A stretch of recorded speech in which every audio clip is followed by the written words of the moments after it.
Okay, students. Good evening எல்லாருக்கும். Okay. Okay, students. இந்த voice கிளியரா கேக்குதா உங்களுக்கு? இந்த வாய்ஸ் கிளியரா கேக்குதா உங்களுக்கு? சார். ஓகே. சார். சரி, ஓகே. Okay, students. ஓகே. சரி, ஸ்டூடெண்ட்ஸ், உங்களுக்கு இது வரைக்கும் பார்த்தீங்களா இருந்துச்சுன்னா நாங்கள் என்ன விஷயங்கள் படிச்சதுன்றதை நான் உங்களுக்கு திருப்பி ஞாபகப்படுத்துகிறேன். ஓகே. நாங்கள் கிட்டத்தட்ட பார்த்தீங்களா இருந்துச்சுன்னா ஸ்பாட் கொஷின்ஸ் எல்லாமே செஞ்சு பார்த்தாச்சு. ஓகே. ஸோ இன்னும் பாக்கி இருக்கிறது என்கிட்ட ஃபிசிக்கல் ஸ்பாட் ஒன்று மட்டும் தான். இந்த முறை ஃபிசிக்கல் ஒர்க் ஷாப்பில் நடந்த ஸ்பாட்டாக பார்த்தீங்களா இருந்துச்சுன்னா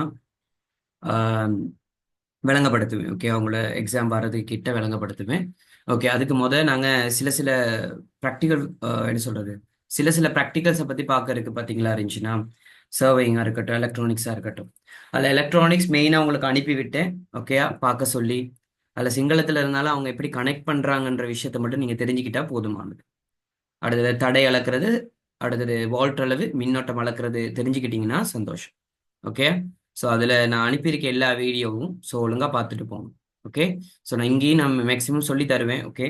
ஸோ ஃபிசிக்கலாக வீடியோ ஆன் பண்ணி செய்கிறது கொஞ்சம் கஷ்டம் இங்கே. ஸோ மற்றபடி உங்களுக்கு வரைஞ்சி காட்டுவேன், என்ன மாதிரி இணைக்கிறதுன்னு சொல்லி நான் உங்களுக்கு முடிஞ்ச அளவுக்கு வரைஞ்சி காட்டுவேன். சரிதானே? ஸோ நான் அனுப்பின ரெக்கார்டிங்ஸ் எல்லாமே ஒழுங்காக பார்த்துட்டு போங்க. ஓகேயா? ஒழுங்காக பாருங்க. ஓகே, அதில் எதுவும் டவுட்ஸ் இருந்துச்சுன்னா நீங்கள் என்கிட்ட கேட்டுக்கொள்ளுங்க. ஓகே, சரி. ஓகே. ஸோ ஸ்டூடெண்ட்ஸ், நாங்கள் இன்னைக்கு பார்க்க போகிறது ஜாடி மீன் உற்பத்தி சம்மந்தப்படுத்தி நாங்கள் பார்க்க போகிறோம். உங்களுக்கு 2021 ஸ்பொட்டை விட்டுருங்க. இப்போ ஸ்பொட்டை விடுங்களேன். ஸ்பொட்டை நாங்கள் அப்புறம் கதைப்போம். ஓகே, ஏற்கனவே நாங்கள் ஸ்பொட்டை பற்றி யோசிச்சாச்சு. இப்போ உங்களுக்கு 2021, 2022, 2023 இந்த 3 வருஷமும் என்ன B1 B2 ப்ராக்டிகல்ஸ் கேட்டிருக்காங்கன்னு சொல்லி உங்களுக்கு அனுப்பி வச்சேன் தானே? உங்களுக்கு தெரியும் 2021, 22, 23 இதுல B1 B2 ப்ராக்டிகல் என்னென்ன கேட்டிருக்காங்கன்னு சொல்லி உங்களுக்கு அனுப்பி வச்சேன். அதுல நீங்க ரொம்ப கவனமா கவனிக்கணும் என்ன விஷயம் அப்படின்னு கேட்டீங்கன்னா, அந்த ப்ராக்டிகல்ஸ்ல பாத்தீங்களா இருந்துச்சுன்னா நீங்க ஒரு சிமிலாரிட்டி காணலாம். 3 வருஷ ப்ராக்டிகல் இது எடுத்தீங்களா இருந்தா, உதாரணத்துக்கு நீங்க எடுத்து பாருங்க உங்களுக்கு அனுப்புனதை. 2021, 22, 23 இதுல B1 B2 ப்ராக்டிகல் நீங்க பார்க்கும்போது பாத்தீங்கன்னா ஒரு சிமிலாரிட்டி இருக்கும். பாத்தீங்கன்னா ஒவ்வொரு வருஷமும் ஏதோ ஒரு ப்ராக்டிகல் பாத்தீங்களா இருந்துச்சுன்னா பொதுவா கேட்டிருப்பாங்க. பொதுவான என்னன்னா ஒவ்வொரு வருஷமும் வந்த ப்ராக்டிகல்ஸ் வராது, குழம்பி தான் வரும். ஆனா ஒரு உதாரணத்துக்கு சொல்றேன், ஃபுட் ரிலேட்டட் ப்ராக்டிகல்னு வச்சுக்கோங்களேன். ஃபுட் ரிலேட்டட் ப்ராக்டிகல்னா அது சம்பந்தமான ஏதோ ஒரு ப்ராக்டிகல் அந்த இடத்துல இருக்க போகுது. இப்ப நம்ம என்ன யோசிக்கணும்னா 24ஆம் ஆண்டு, ஓகேயா, உங்களோட ப்ராக்டிகல்ல பாத்தீங்கன்னா 24ஆம் ஆண்டு நடக்க போற உங்களோட பெச்சுக்கு நடக்க போற ப்ராக்டிகல்ல ஸ்பாட் என்ன வரும், B1 என்ன வரும், B2 என்ன வரும்ன்றது நாங்க கெஸ் பண்றதுக்கு எங்களுக்கு அந்த ப்ராக்டிகல் லிஸ்ட் தேவைப்படும். ஓகேயா, அது கிட்டத்தட்ட எனக்கு தெரிஞ்சு February 1 இல்லாட்டி February 1 இல்லாட்டி 2 மாதிரி சும்மா ரிலீஸ் சும்மா யார் மூலியமா சரி கிடைக்கும், உங்களுக்கும் கிடைக்கும், யாருக்காவது கிடைக்கும் போது நான் அந்த டைம் எனக்கு கிடைச்சிச்சா இருந்துச்சுன்னா நான் கொஞ்சம் அனலைஸ் பண்ணி உங்களுக்கு சொல்றேன் என்ன மாதிரி ஸ்பாட் கேட்கலாம், என்ன மாதிரி B1 B2 கேட்கலான்றதை நான் சொல்றேன் உங்களுக்கு. சரிதானே? ஓகே. இப்ப லாஸ்ட் செக்ஷன், அதாவது 2023வது பேட்ச் போன வருஷம் எழுதினவங்களோட ப்ராக்டிகலுக்கு வந்த ஒரு ப்ராக்டிகல் தான் இந்த ஜாடி மீன் உற்பத்தி. இந்த ஜாடி மீன் உற்பத்தின்றது ஒரு சிம்பிளான ப்ராக்டிகல்மா. ஓகே, சிம்பிளான ப்ராக்டிகல், இதை போட்டு குழப்பிக்க வேண்டிய அவசியம் இல்லை. ஸோ ஜாடி மீன் அப்படின்றது என்னதுன்னா ஒரு மீனை நட்காப்பு செய்யறதுக்கான ஒரு முறை தான் இந்த ஜாடி மீன் உற்பத்தின்னு சொல்லுவாங்க. இந்த ஜாடி மீன் உற்பத்தின்றது மெயினா எதை சொல்லுது அப்படின்னு கேட்டீங்களா இருந்தா ஞாபகம் வச்சுக்கோங்க, யாதாயினும் ஒரு மீன், அந்த மீனை நாங்க ரொம்ப நாளைக்கு நாங்க வைத்துக் கொள்ளணுமா இருந்தா, ஓகே, ரொம்ப நாளைக்கு நாங்க வச்சுக்கொள்ளணுமா இருந்தா அந்த மீனை நட்காப்பு செய்யறதுக்கான ஒரு மெத்தட் தான் இந்த ஜாடி மீன் உற்பத்தி அல்லது உப்பிட்ட மீன் உற்பத்தின்னு சொல்லுவாங்க.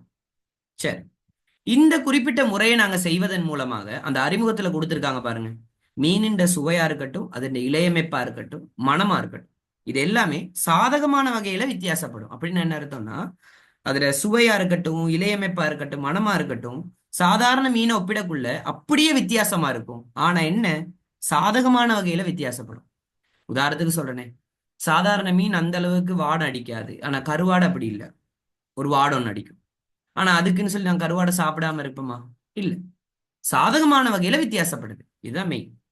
சரி, இப்ப நாங்க பார்க்க போறது என்னதுன்னா கோட்பாடை பத்தி பார்க்க போறோம். சரி, இந்த ஜாடி மீன் உற்பத்தியில பிரதானமா நடக்கிற கோட்பாடு என்னதுன்னு கேட்டா, உப்பும் கொரக்கா புளியும் சேர்த்த கலவையில மீனை நல்லா உள்ளுக்குள்ள கழிவுகள், மீண்ட கழிவுகள் எல்லாத்தையும் நீக்கிட்டு அந்த மீனை என்ன செய்யறாங்கன்னா உப்பும் கொரக்காப்புளியும் சேர்ந்த கலவையில என்ன செய்யறாங்க, பதப்படுத்துறாங்க.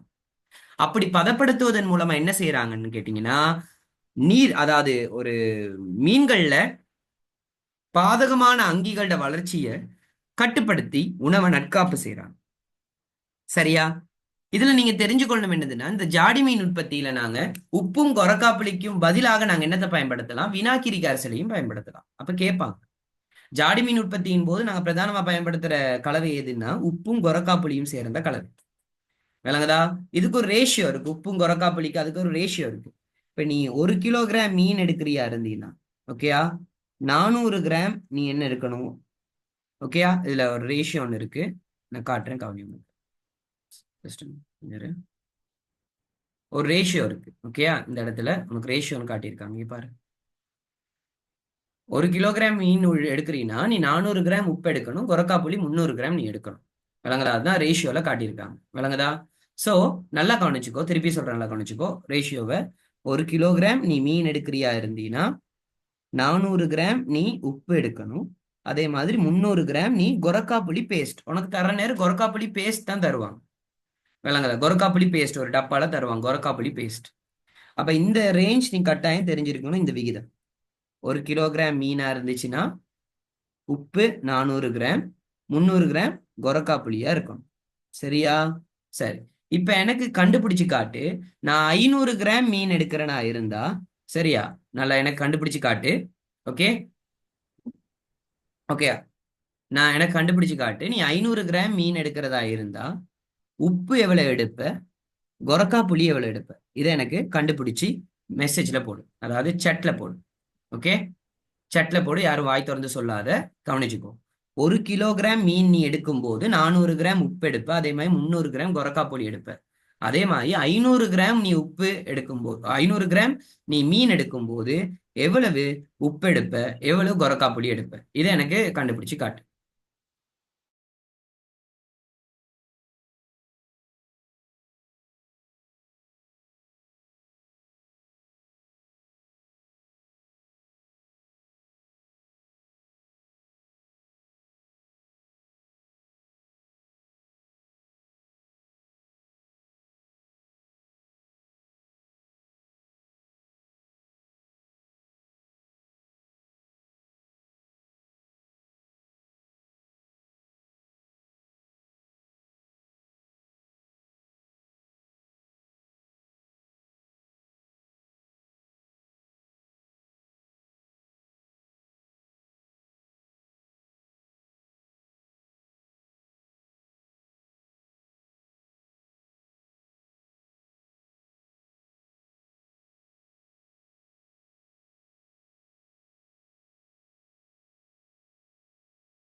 ஓகே, இது ஈஸியா நீ கண்டுபிடிச்சிருவ. ஓகே, இதுக்கு பெரிய அளவு டைம் தேவைப்படாது உனக்கு. சரியா? ஏன்னு கேட்டா எல்லாத்துலயும் ஆஃப் ஆஃப் நீ பாத்தீங்கன்னா உனக்கு தெரிஞ்சிடும் தானே. ஸோ ஜஸ்ட் அப்படியே.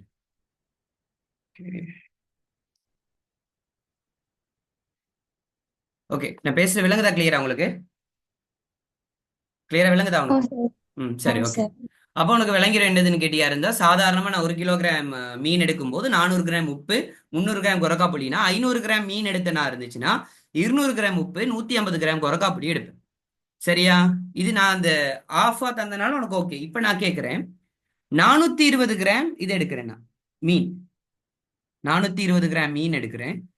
இப்ப எவ்வளவா இருக்கும்? நான் கண்டுபிடிக்க வேண்டிய, அதாவது நான் பயன்படுத்தப்பட வேண்டிய உப்பு, கொரக்காப்புள், இது கண்டுபிடிக்கணும்.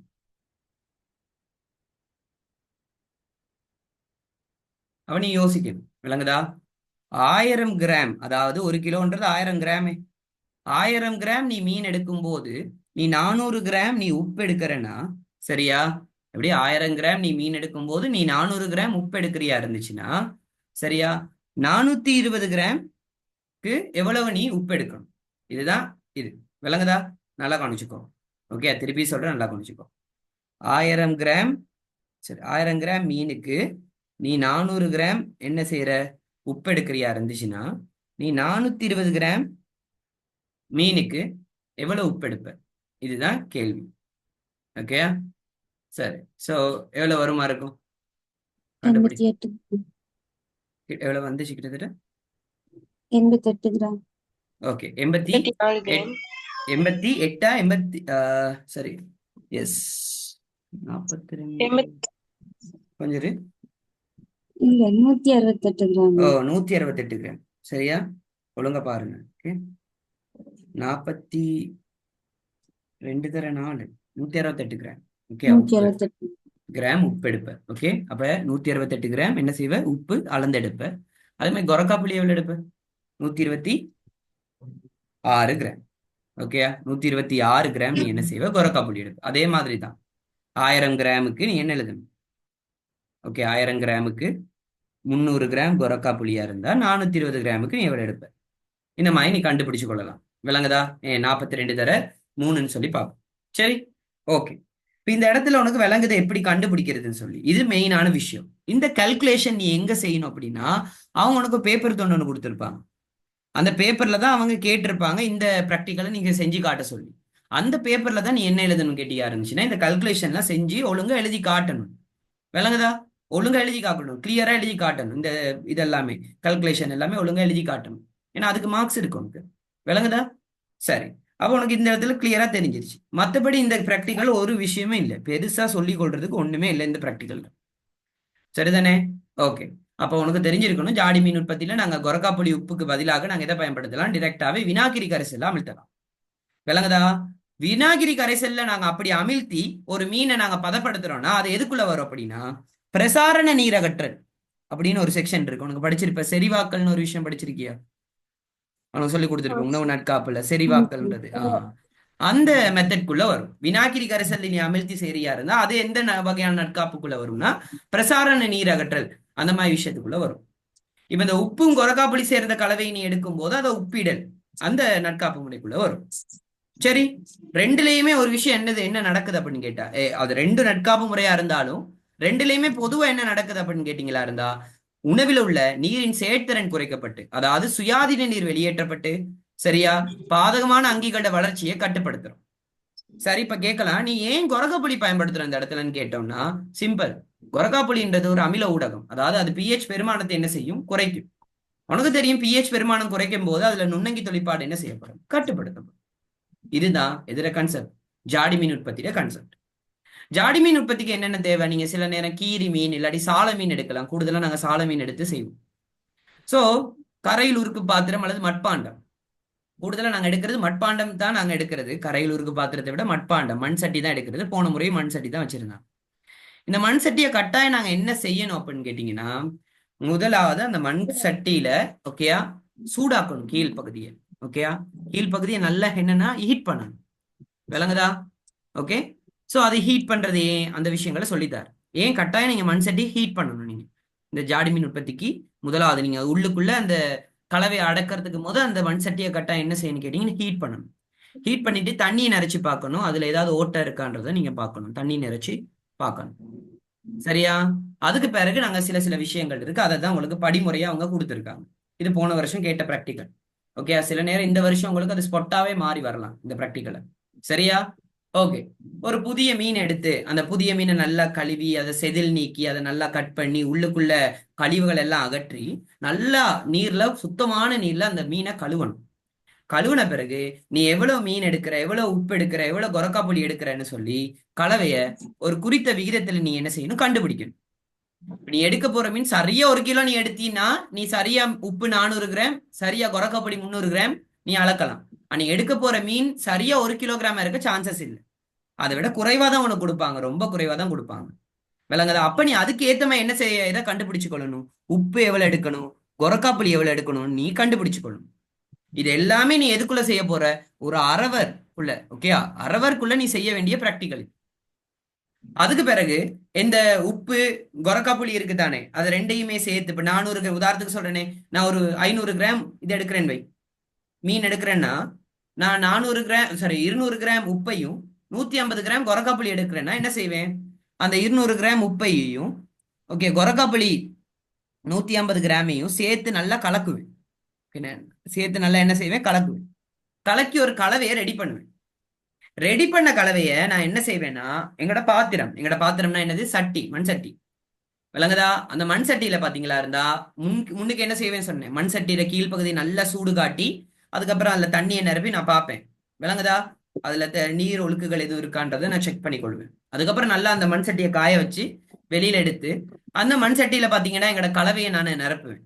நிரப்பும் போது ரொம்ப கவனம், ஞாபகம் வச்சுக்கோங்க. ஓகே, நல்லா கவனிச்சுக்கோங்க. நிரப்பும் போது கவனிங்க, அந்த கலவையை நான் ஃபர்ஸ்ட் நிரப்பிட்டு, கவனி நல்லா கவனிச்சுக்கோ, அந்த கலவையை நான் நிரப்பிட்டு, இப்ப நான் வீடியோ காட்டுவேன் உனக்கு. அந்த கலவையை நிரப்பிட்டு அதுக்கு மேல என்ன செய்வோம், மீனை நான் அடுக்குவோம்.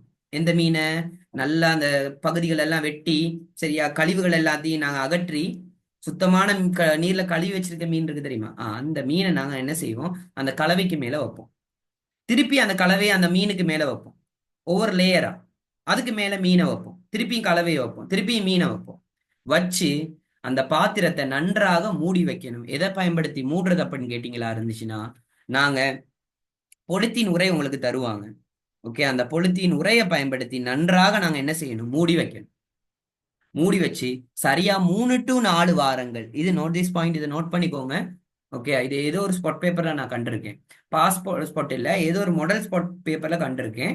சாதாரணமா ஜாடி மீன் உற்பத்தியில பாத்தீங்களா இருந்துச்சுன்னா எத்தனை வாரங்கள் வரைக்கும் நாங்க அதை ஓய்வுல வச்சிருக்கணும். விளங்குதா? சோ 3 to 4 வாரங்கள் நோட் பண்ணிக்கோ. சரியா?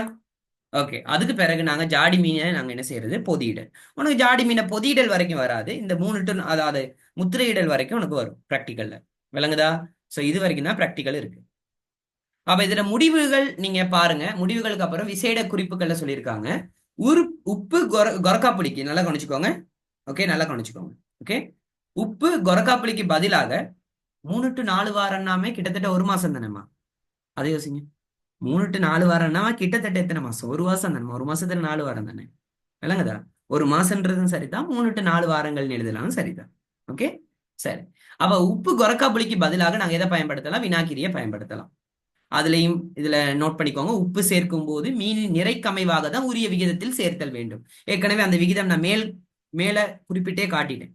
1 கிலோகிராம் மீன் எடுத்தீங்கன்னா நீ 400 கிராம் உப்பு, 300 கிராம் கொரக்காப்பொடி. அப்ப மீனுக்கு ஏத்த மாதிரி நீ என்ன நடக்கும்னா, உப்பும் கொரக்காப்பொடியோட அளவு என்ன நடக்கும், சேஞ்ச் ஆகும்.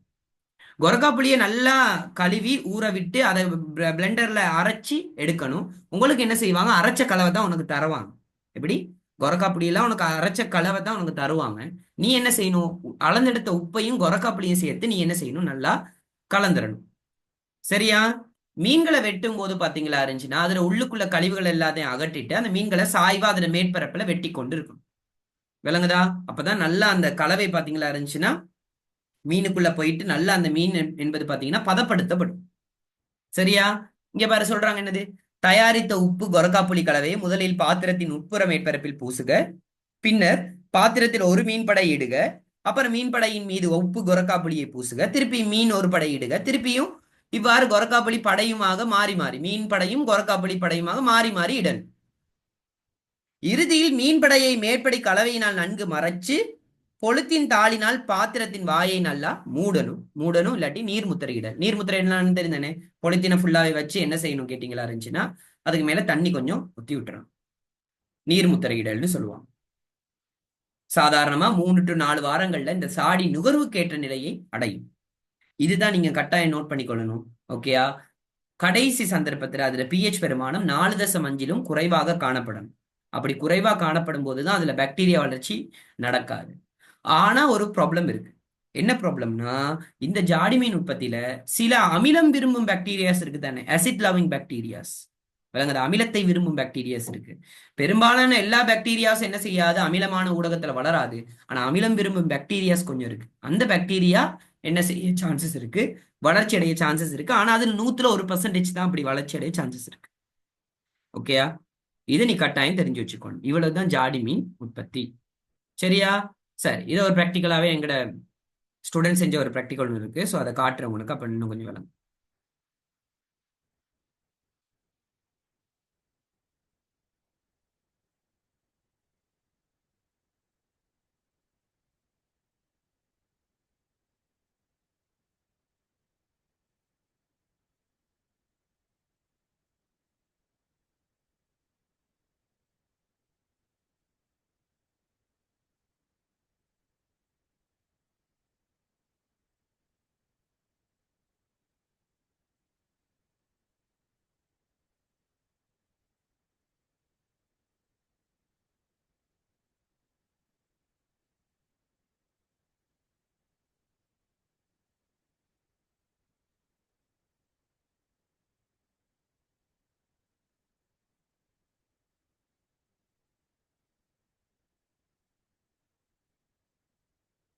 ஓகே, அந்த வீடியோ காட்டுறேன், கொஞ்சம் கவனிச்சுக்கோங்க.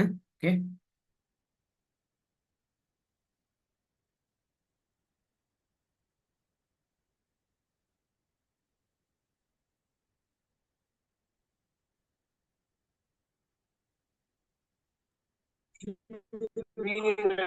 ஓகே, ஸோ மைக் மியூட் பண்ணிக்கோங்க.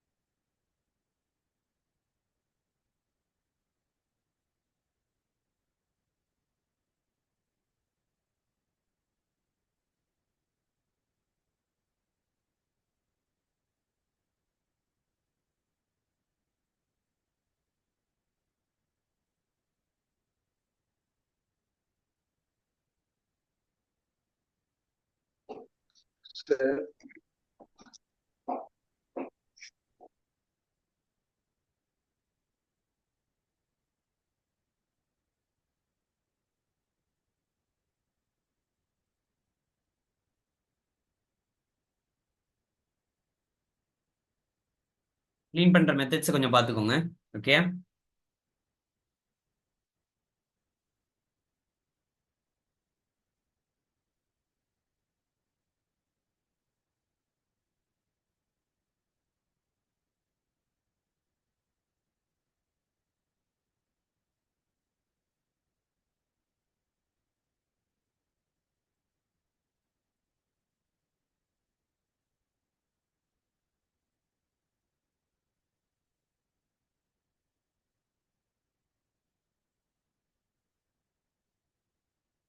ஓகே, மீனை நல்லா வெட்டி இதாக்கிக்கிட்டாங்க.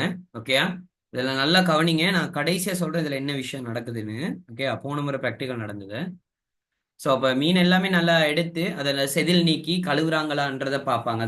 கழிவுகள் எல்லாம் அகற்றிட்டு, சரியா? ஸோ கழுவணும், நல்லா சுத்தமான நீர்ல கழுவணும். இதுல என்ன விஷயம்னா, போன முறை என்ன செஞ்சிருந்தாங்களாம், 3 பக்கெட் வெவ்வேறையா வெவ்வேறு கலர்ல வச்சிருந்தாங்களாம். வச்சுட்டு, சரி, அவங்க என்ன செஞ்சாங்கன்னா, இப்ப இந்த தண்ணியை, இப்ப இந்த கழுவுன தண்ணி இருக்கு தானே, அதை எந்த பக்கெட்ல நீ ஊத்தணும், அந்த மாதிரி விஷயங்களை அவதானிச்சாங்க. விளங்குதா? நீ வெட்டப்பட்ட கிளீன் பண்ண அந்த உணவு மீதிகள் இருக்கு தானே, இதெல்லாம் உணவு மீதிகளே. அந்த உணவு மீதிகளை என்ன கலர் பாஸ்கெட்ல நீ போட்ட? நீ படிச்சிருப்ப ஏற்கனவே, இதுக்கு சேதன கழிவுகளுக்கு என்ன கலர். விளங்குதா? சோ இந்த மாதிரி விஷயங்களுக்கு தனித்தனியா கலர் உள்ள பாஸ்கெட்டை கொடுத்துட்டு, அதுல நீங்க கழிவுகள் ஒழுங்கா முறையாக போடுறீங்களான்றதை செக் பண்ணாங்க. விளங்குதா? அதையும் செக் பண்ணாங்க. சரியா? ஓகே.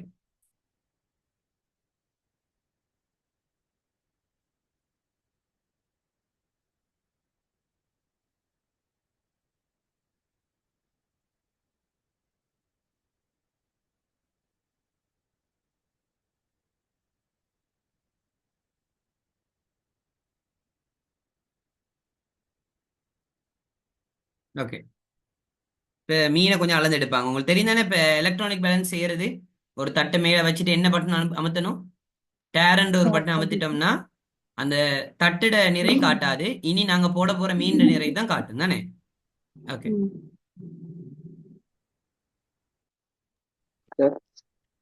ஓகே, இப்போ இதுல எடுத்திருக்காங்க 187 கிராம் பாத்தீங்களா இருந்தா மீன் எடுத்திருக்காங்க. சரியா? சரி, நான் அண்ணளவா நான் உங்களுக்கு சொல்றேன். ஓகே, 180 கிராம்னு வைங்க. 87ன்னு உங்களுக்கு தசதை தானே? சரி, சரி, இதுக்கு செஞ்சு காட்டுங்களேன் எவ்வளவு வருதுன்னு சொல்லி. 187 கிராம் மீனுக்கு பாத்தீங்கன்னா எவ்வளவு உப்பு எடுப்பாங்க, எவ்வளவு கொரக்காப்புளி எடுப்பாங்க? டக்குன்னு செய்யுங்க.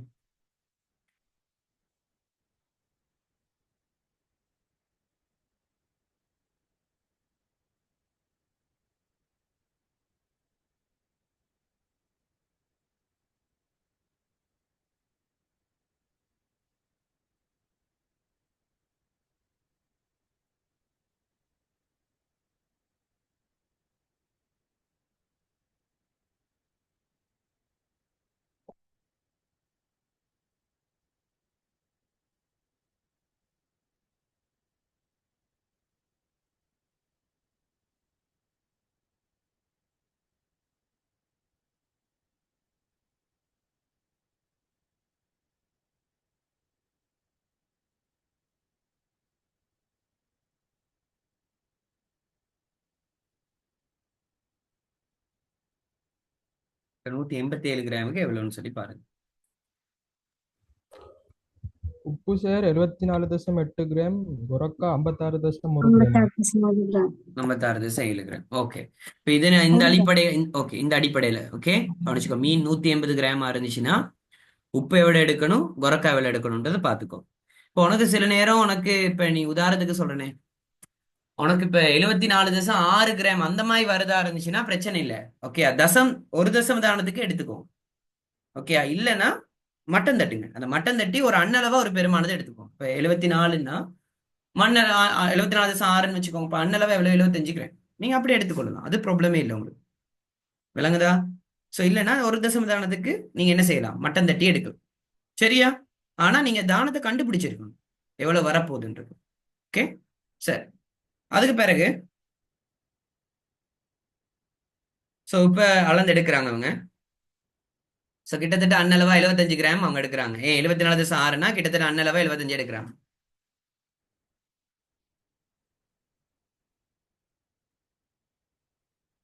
கொரக்கா 56 கிராம் எடுத்துக்கொள்றோம். இந்த மாதிரி தான் இருக்கும் கொரக்கா பேஸ்ட் உங்களுக்கு தாரது. ஓகேயா? நான் நேற்று முந்தின நாள் கூட குருநாகல ப்ராக்டிக்கல் இது வச்சிருந்தாங்க. குருநாகல ப்ராக்டிக்கல்ல ஏற்கனவே போன வருஷம் வச்ச கொரக்காவை இன்னும் அது அந்த ஃப்ரிட்ஜில் இருந்துச்சு இது. ஓகே, நானும் பார்த்தேன். ஓகே, ஸோ சில நேரம் இந்த முறை வருதான்றது தெரியாது, பார்ப்போம். வந்துச்சுன்னா பார்ப்போம். ஓகே, சரி.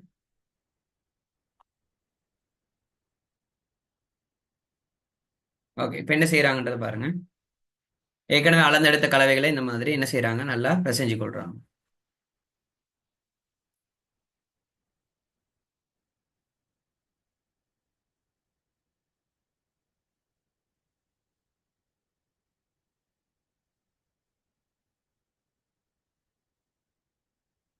ஸோ இந்த மாதிரி மீன்கள்ல இந்த மாதிரி வெட்டல் அவங்க மேற்பரப்பு அதுல மீண்ட மேற்பரப்புல பாத்தீங்கன்னா இந்த மாதிரி கோடுகள் இடுவாங்க. ஓகே, இது நல்லா சாய்வாயிடுறது பெட்டர். ஓகேயா? ஓகே, இந்த கோடுகள்ல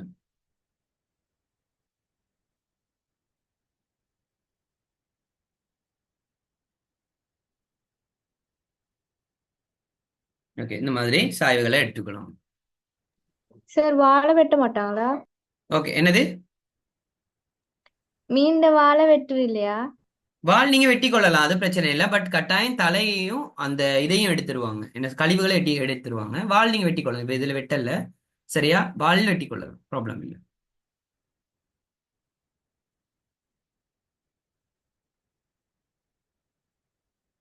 இது சூடு காட்டுறாங்க உங்களுக்கு. அங்க அடுப்பு தந்திருப்பாங்க, அடுப்புல நீங்க சூடு காட்டணும்.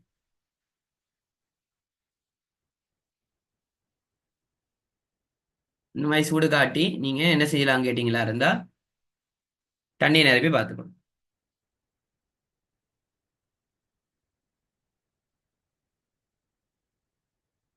இந்த மாதிரி சட்டி இல்லை உங்களுக்கு, கொஞ்சம் ஃப்ளட்டான சட்டி தான் தருவாங்க. இது பானை. ஓகே, மண் பானை. ஓகேயா? உங்களுக்கு தர்றது ஃப்ளட்டான ஒரு மண் சட்டி தான் தருவாங்க, மண் சட்டி தான் தருவாங்க. ப்ளஸ் பேஸ்ட் இந்த மாதிரி போட்டுக்கொள்ளணும்.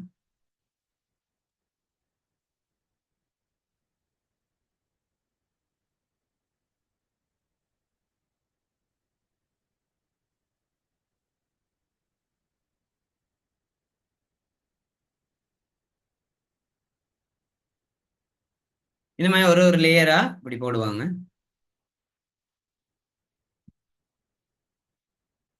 போட்டுட்டு இந்த மாதிரி பொலித்தீனை வச்சுட்டு என்ன செய்வாங்கன்னு கேட்டிங்கன்னா ரப்பர் பேண்ட் ஒன்று போட்டு விட்டுருவோம்.